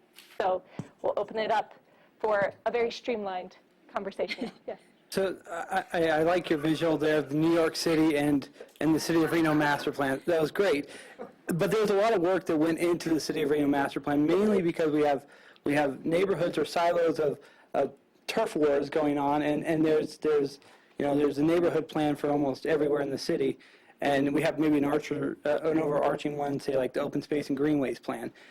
And I agree that a lot of that should be cleaned up, and I would say that ours probably has a lot more photographs in it than the New York's to put that. They're very visual. But are you going to make recommendations on exactly which plans you think should be dropped, or if they should be combined, or by region, south, north? Maybe you can speak to that. Sure. So first of all, we're not recommending, that anything be dropped. I think that the recommendation is that we need to reevaluate what's there. We need to make technical updates where needed. A lot of that technical information, you're right, it's got to be there. It's got to be in, most of the time that goes in an appendix, so it doesn't need to be in the body of the plan that gets used on a day-to-day basis. In terms of the neighborhood plans, the regional and center plans, we think there's opportunity to combine some of the general, policies and goals that relate to all the corridors and still have room for some of that specificity that the community needs. And so that's something we're seeing a lot as well. You know, and the details of that are something we have to work through with the community. But what we would propose is we would put together an outline before we do anything of what we're proposing to carry forward, combine, and kind of vet that with the community, with all of you, before we actually do it. So it's a way to kind of test out some ideas. You know, and in reality, some communities are kind of comfortable going, you know, really far in the streamlining process, and others are, you know, on a middle ground spectrum. And so that's something we need to explore as part of the process is kind of where that lands. Sorry not to just throw, I'm going to be quick. I found interesting that there's a lot more renters. I didn't realize that we had such a large renting population. In your analysis, are you going to analyze that transient nature of it, and that people may not feel a sense of community, or they're just coming and going through the region for a period? Do you look at that? I'm going to actually turn that to Matt in terms of the housing work that he was talking about. Yeah, I think we can get into that, sort of what portion are sort of, you know, longtime residents or in the community or ones that are moving through, to sort of get at how that impacts needs, to help explore that more, yeah. Thanks. Just to follow up on his thought, you know, the discussion in there about the plan hierarchy, I think that's where the Greenways plan goes, and some of these other documents, if you clear out, you know, this is the rank 1 plan, these are the rank 2 plans, I think that goes there. I think, you know, I see a lot downtown University, and I see the value in there, but I feel like the downtown plan is a rank 2 plan, a separate initiative, and so on. So I'm wondering how you're going to deal with balancing how much downtown plan focused and how much setting that off into a rank 2 plan. And yeah, the short-term, you know, the initiatives, the short list of the initiatives. Do you see the downtown? I mean, we actually are going to start a downtown plan sooner than later. But would you call it? Do you see it as a rank 2 plan? So I kind of look at it all as one plan, the citywide plan. I think you know what the organization of those plans is going to be. I think is something we can explore through the process. But I think the level of priority of anything in terms of how elevated in the plan is really going to go back to the vision. And so, you know, parks and open space ties to the base route. You know, we'll talk about what those goals are. So I think there's got to be a balance. It doesn't mean just because we talked about downtown here, it's something we heard a lot about. We heard a lot about a lot of different things, and so that's really the first step in phase 2, where we can start to say, here's what we heard, here's what we think it means. Is that what, you know, kind of work that through with the community in terms of an initial draft, vision and goals, and then the plan would be structured around those big ideas that come out of that next phase of the process. So at this point, I've seen that Peter Gower has tried to get in, and Oscar Delgado, I believe, next. Or were you just trying to draw attention? I was just the wingman for Commissioner Gower to get in. Okay, all right, yeah. Okay. Thank you. Commissioner Gower. Well, I've got the microphone. I just want to say, you know, compliments to staff, to the consulting team, to your team for, you know, awesome work. I think this is information that we've been looking for and, you know, wanting to hang our hat on for a long time. So kudos to you and thank you. One clarification and concern that I have in reading through this, and Darcy, you know, we talked about this when we met, was the political structure that we have for planning, in the sense that the master plan is required to be in conformance with the regional plan. And the regional plan has a series of, you know, goals and policies that guide growth for the region, which, you know, a lot of that is the city.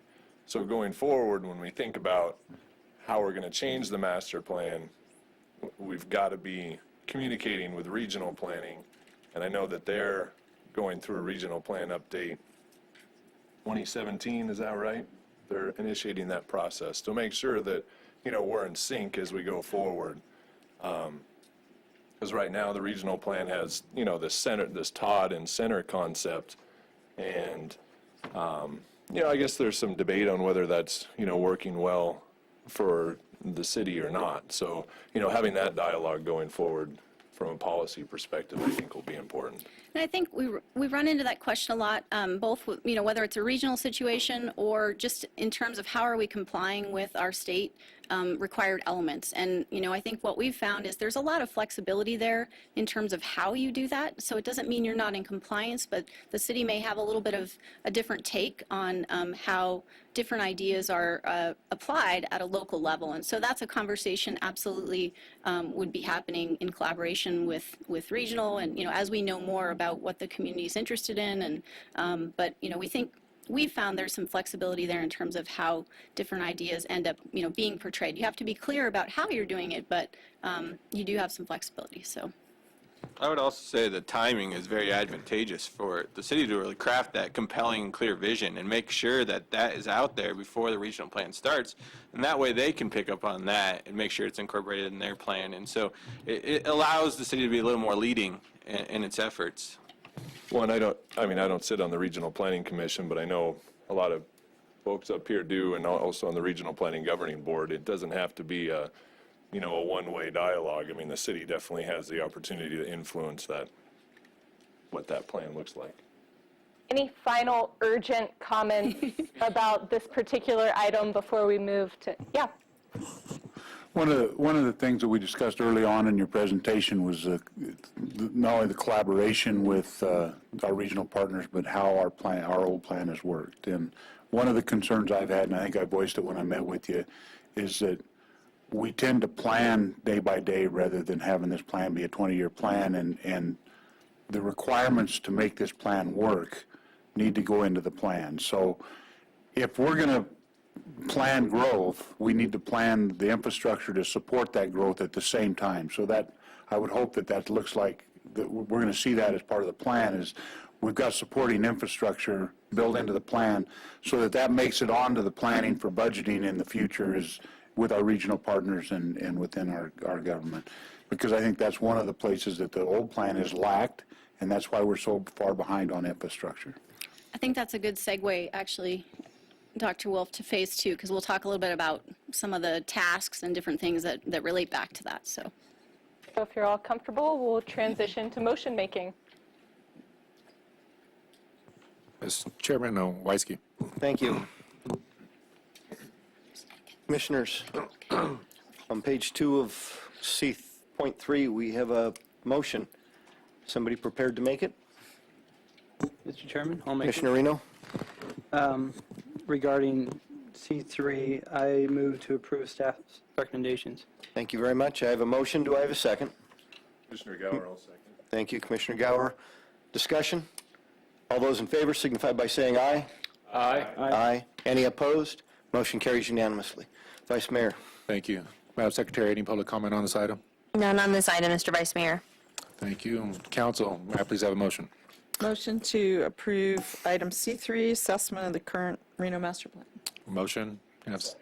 Discussion. Further discussion. Yes, Councilwoman Breckus. I'm going to reiterate that point I made.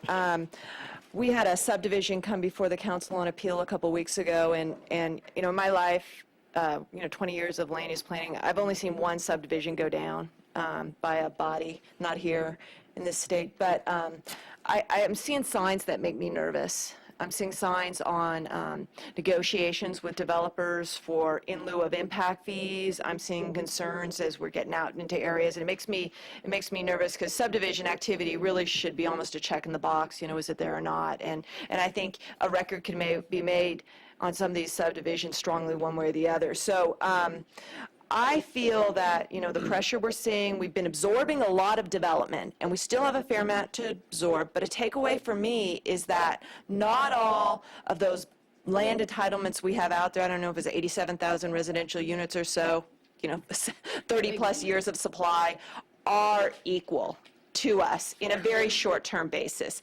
And so I'd like to see the council have an interim operational document to utilize from a policy basis as we are asked on discretionary components, particularly on some of those PUDs, some of which represent the size of mid-sized Nevada cities.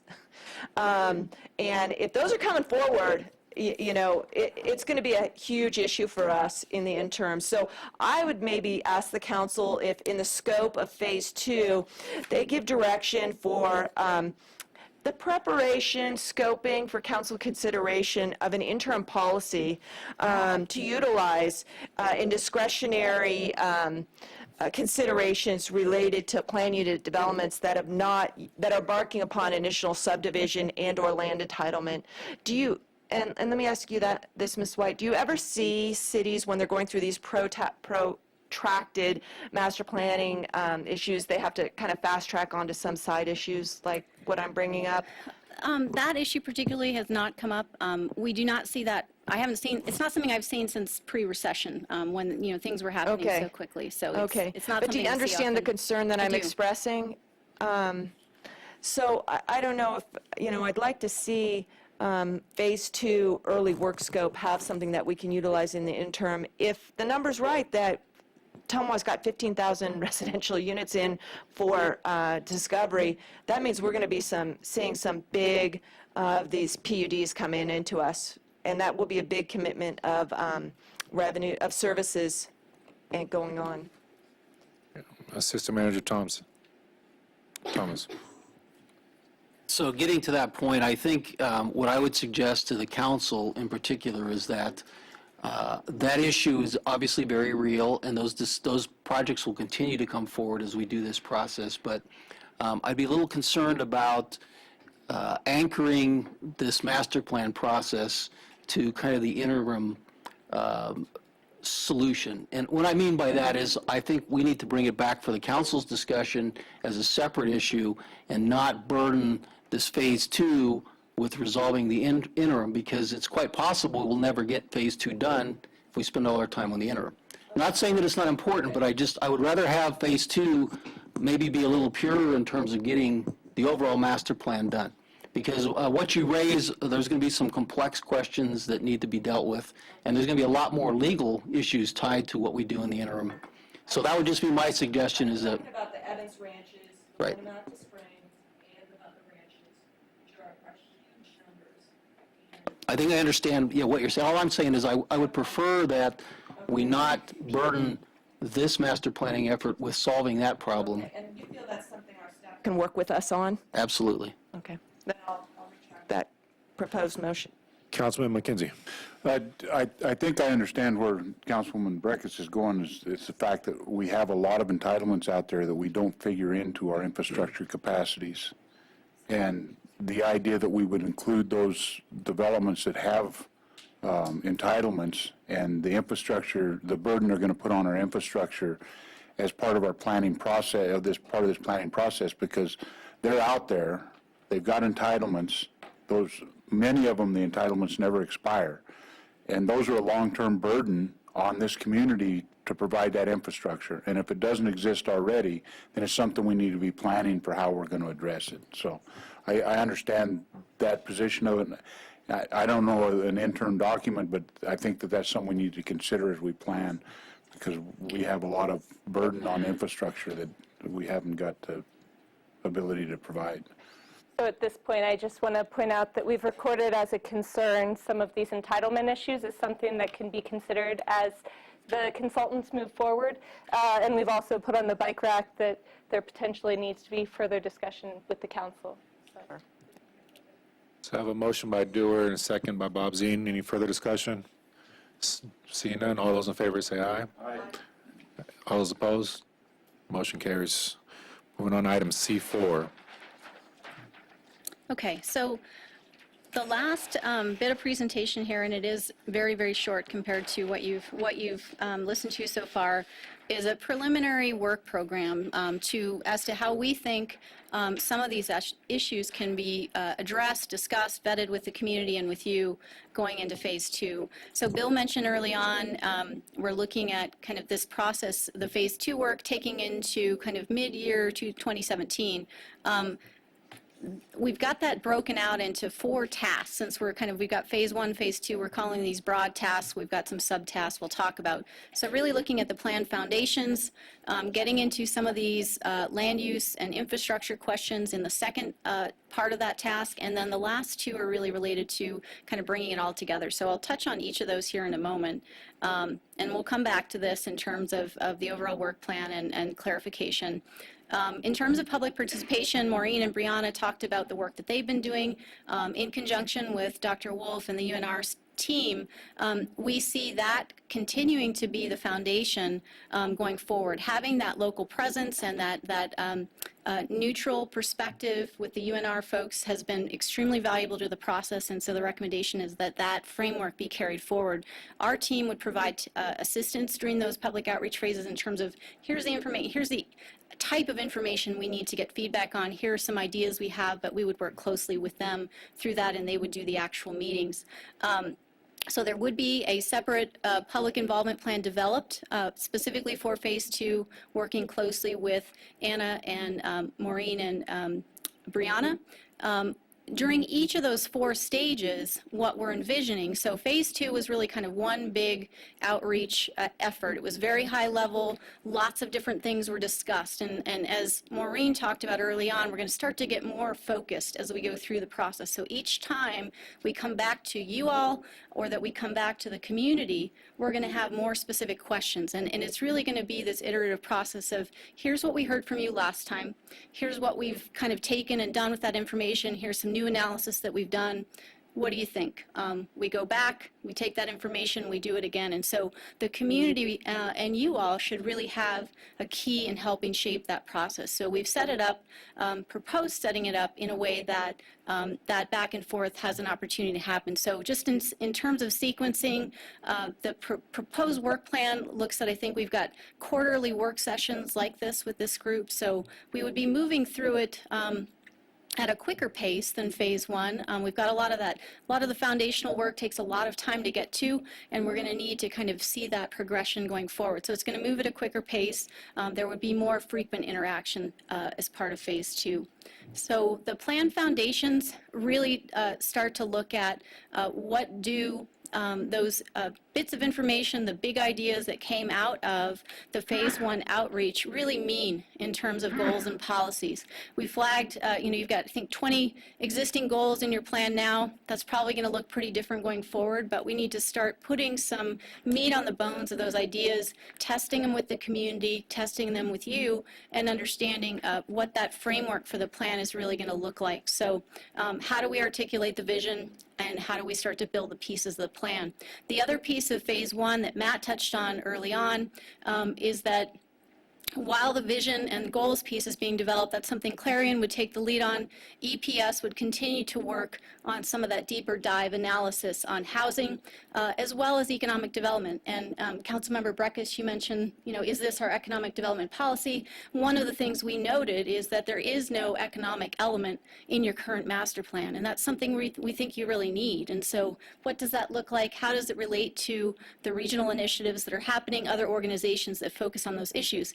Just because others have the lead on that doesn't mean that the city shouldn't have its own position on economic development. So that's something they'll look into as well. How can we support the other work related to downtown that's happening? So that's something we see happening kind of early in this year. The next step would be to take that foundation and start to dive into some of the growth issues. And these, what we recommended was, kind of sticking to 5 areas. There are really parts of the city that aren't going to see a whole lot of change. There are areas that are going to be pretty dramatic. The North Valleys is, one of those areas that's the most challenging in terms of the suite of issues that are available, the number of people that are involved. So, we anticipate that being one. It's an area we heard a lot about, but there are others. So this isn't a magic list, but just some suggestions. So for each of those areas, we'll put together a more detailed analysis of here are the specific issues we have related to this area, whether it's existing entitlements, infrastructure issues, traffic issues, and here are some of the opportunities as to how the different land use patterns that we've heard, think about housing types or employment, what are the options that we have in this area, what are some of the trade-offs associated with different decisions that we could make. And we find that it's much easier to break the community down into these distinct pieces, so they all need to work together, but it's a lot easier to think about one of these areas at a time versus the city as a whole. So as we go through that discussion, it will really be a matter of, kind of putting together the Mr. Potato Head land use plan, where you've got your preferred option for this area, preferred option for this area. How does that all fit together? And so we'll need to pull it back together and do some balancing that way, but it's a helpful way to look at it with the community. Coming out of that discussion, we'll start to put together that next level of detail in terms of the specific policies and recommendations for the goals and vision ideas that came out of the first task. So we'll start to get into more detail on the policy framework, and that's where we'll talk about what's the structure of the plan going to look like, what are we proposing to carry forward, where do we think there are gaps, having those conversations with the community about, we heard about this idea during phase one, here's what we think it means in terms of policy. Do you want to go further? Not as far, it's that whole calibration piece. The other piece that EPS will be helping with as part of that is looking at what those different choices mean to our Reno's ability to serve future development level of service. So that's going to be a really important part of it as well, in terms of quality of life questions, fiscal questions, all of those things. So having that model built and ready to go and to be able to help us use that as a tool is really important going into the next phase. So coming into task 3, this is really where we start to pull it all together. So at this point, we've incrementally built all the pieces of the plan, and this is just really where it all comes together. We get into more specific implementation strategies at this stage in terms of here are a list of recommendations we need to, in order to implement the plan, and we have discussions about what the priorities are. And so the goal here, going back to Councilmember McKenzie's question, is that your priorities in the plan really are tied to those decisions that you've made as a community about where do you want to grow. Let's prioritize our investments in those locations and work with our partners to make that happen. So it's really based on collaboration, kind of the reality check of if this is really what we want to happen, how are we going to do it, and who do we need to work with in order to make that happen. And so that's going to have to be an ongoing discussion that goes on long beyond the adoption of the plan. And so having that foundational discussion and as part of this process is going to be really important. The other piece we're recommending in this step is to also look at your regulations. Going back to the ability for a plan to be predictable, you've got to make sure that the land use plan you're recommending is easy to do in your development code. And so make sure that that's aligned. Also look at your processes and, make sure that you're making it easy to do what you want to see and hard to do what you don't want to see. And so that's something that we can kind of look at and make some recommendations out in terms of code amendments. And then the last piece, the only thing I'll mention here is that one of the things that we're recommending is that, there does need to be an even smaller version. This is the mini version of the New York City plan. There does need to be sort of, the pocketbook piece of the plan that everyone has, references. It's something that's updated on a regular basis in terms of, kind of 1 to 3 years. Okay, we've checked off our 5 priorities. What's next? And so it's a way to kind of keep everybody on track and accountable and moving on the same track. And so that's the recommendation in terms of how to package the plan, and I will stop there. Thank you. Okay, so in the interest of quickly getting to a point that we can make a decision about approving or making a motion to approve this work plan, we're going to focus comments at this point on asking for clarification on the tasks. Okay. Okay. 2 quick questions or clarification. So I'm absolutely impressed with the level of outreach that's done and that's anticipated to continue on. In our community, typically a group of about 600 people is considered a statistically significant sample, plus or minus 3% about. We've had 6,000 people comment. Some people think that's a lot and some people don't, and I just wondered, I want to make sure in our process that we comment on whether that's typical, a lot, a little, so to give people confidence that we're not just sort of going off in left field. So it's about the number and sort of characterizing this public outreach piece. It's fantastic for two reasons. The number is outstanding. It's not something you see in every community. I think the other thing that Maureen mentioned is that it is statistically representative. One of the toughest things we do as planners is trying to get representation from all different interest groups, different stakeholders in the community, and your team has done a tremendous job at being very deliberate about who they talk to and why, and trying to get that balance. So yeah, So we consider this. I would consider it a very, very big success. Okay, So- good. I just wanted to get that on the record. Yep. And then number two, you mentioned level of service. People have said to me in recent months, well, I don't know if Reno can afford to have an A or B level of service on, let's say, roads. And I've lived here off and on for almost 40 years, and I've always thought we had a pretty terrific road system. And I personally am not looking forward to having a C, D, E, or F level of service on our roads. And so I think when you get into that particular thing, which I think touches quality of life very closely, I really hope that is a big focus, is trying to kind of vet our expectation of where our city will be on these different parameters and getting a common understanding. I want to keep driving and driving well and having easy parking. I don't want to have hard parking. I don't want to have traffic jams, that kind of thing.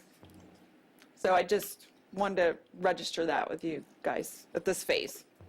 Okay, so additional clarifications. I know I saw Peter Gower, yes? Oh, you found me. I did.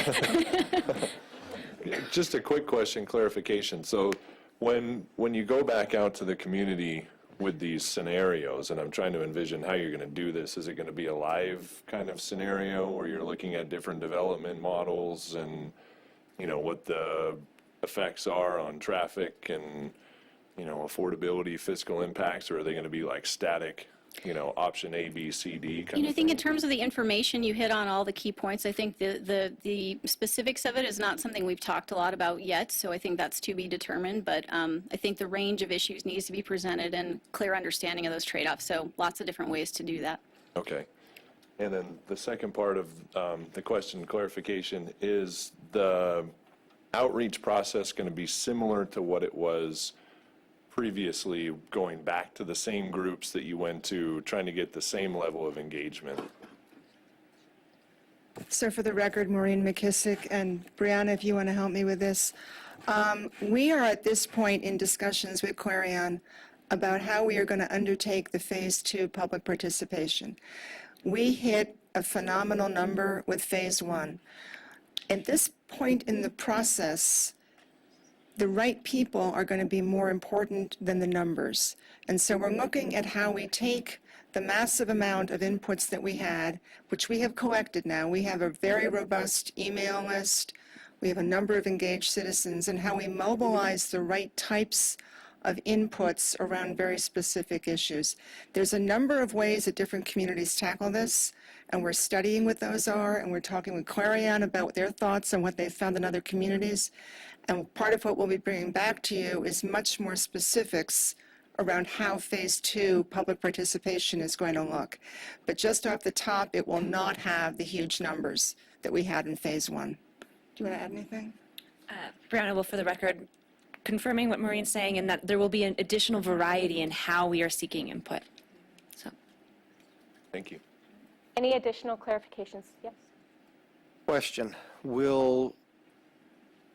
and this is specifically related to Planning Commission, will our annual goals and policies that we set be incorporated in Phase 2 and where you're headed with the new design of the book?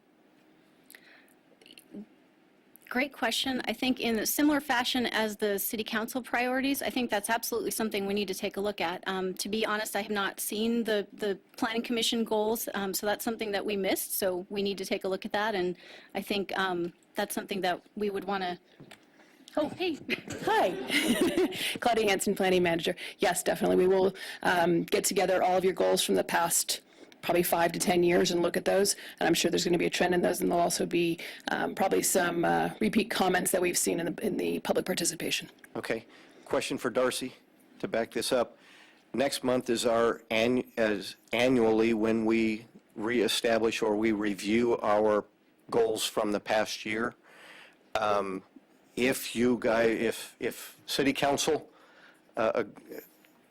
pushes this forward in phase 2 and you guys are all working with us together throughout the process, would there be somebody available either from staff, Maureen, or from your organization to at least sit in and listen to what we develop in next month's goal setting meeting? Sounds like great timing in terms of assuming things move forward. I think good timing in terms of what the first task would be, and absolutely something that we could discuss with staff. Thank you. Thank you.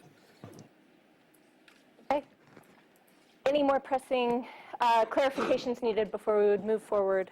Just a concern, I don't think we can wait till July 2017 to start working on the code. You know, we've got 40 identified code amendments stacked up, and frankly, I don't think it matters on the master plan getting done or not, whether or not personal services are allowed in the PO zoning or how we respond to the Gilbert case. Claudia Hansen, Planning Manager. No, we are not waiting.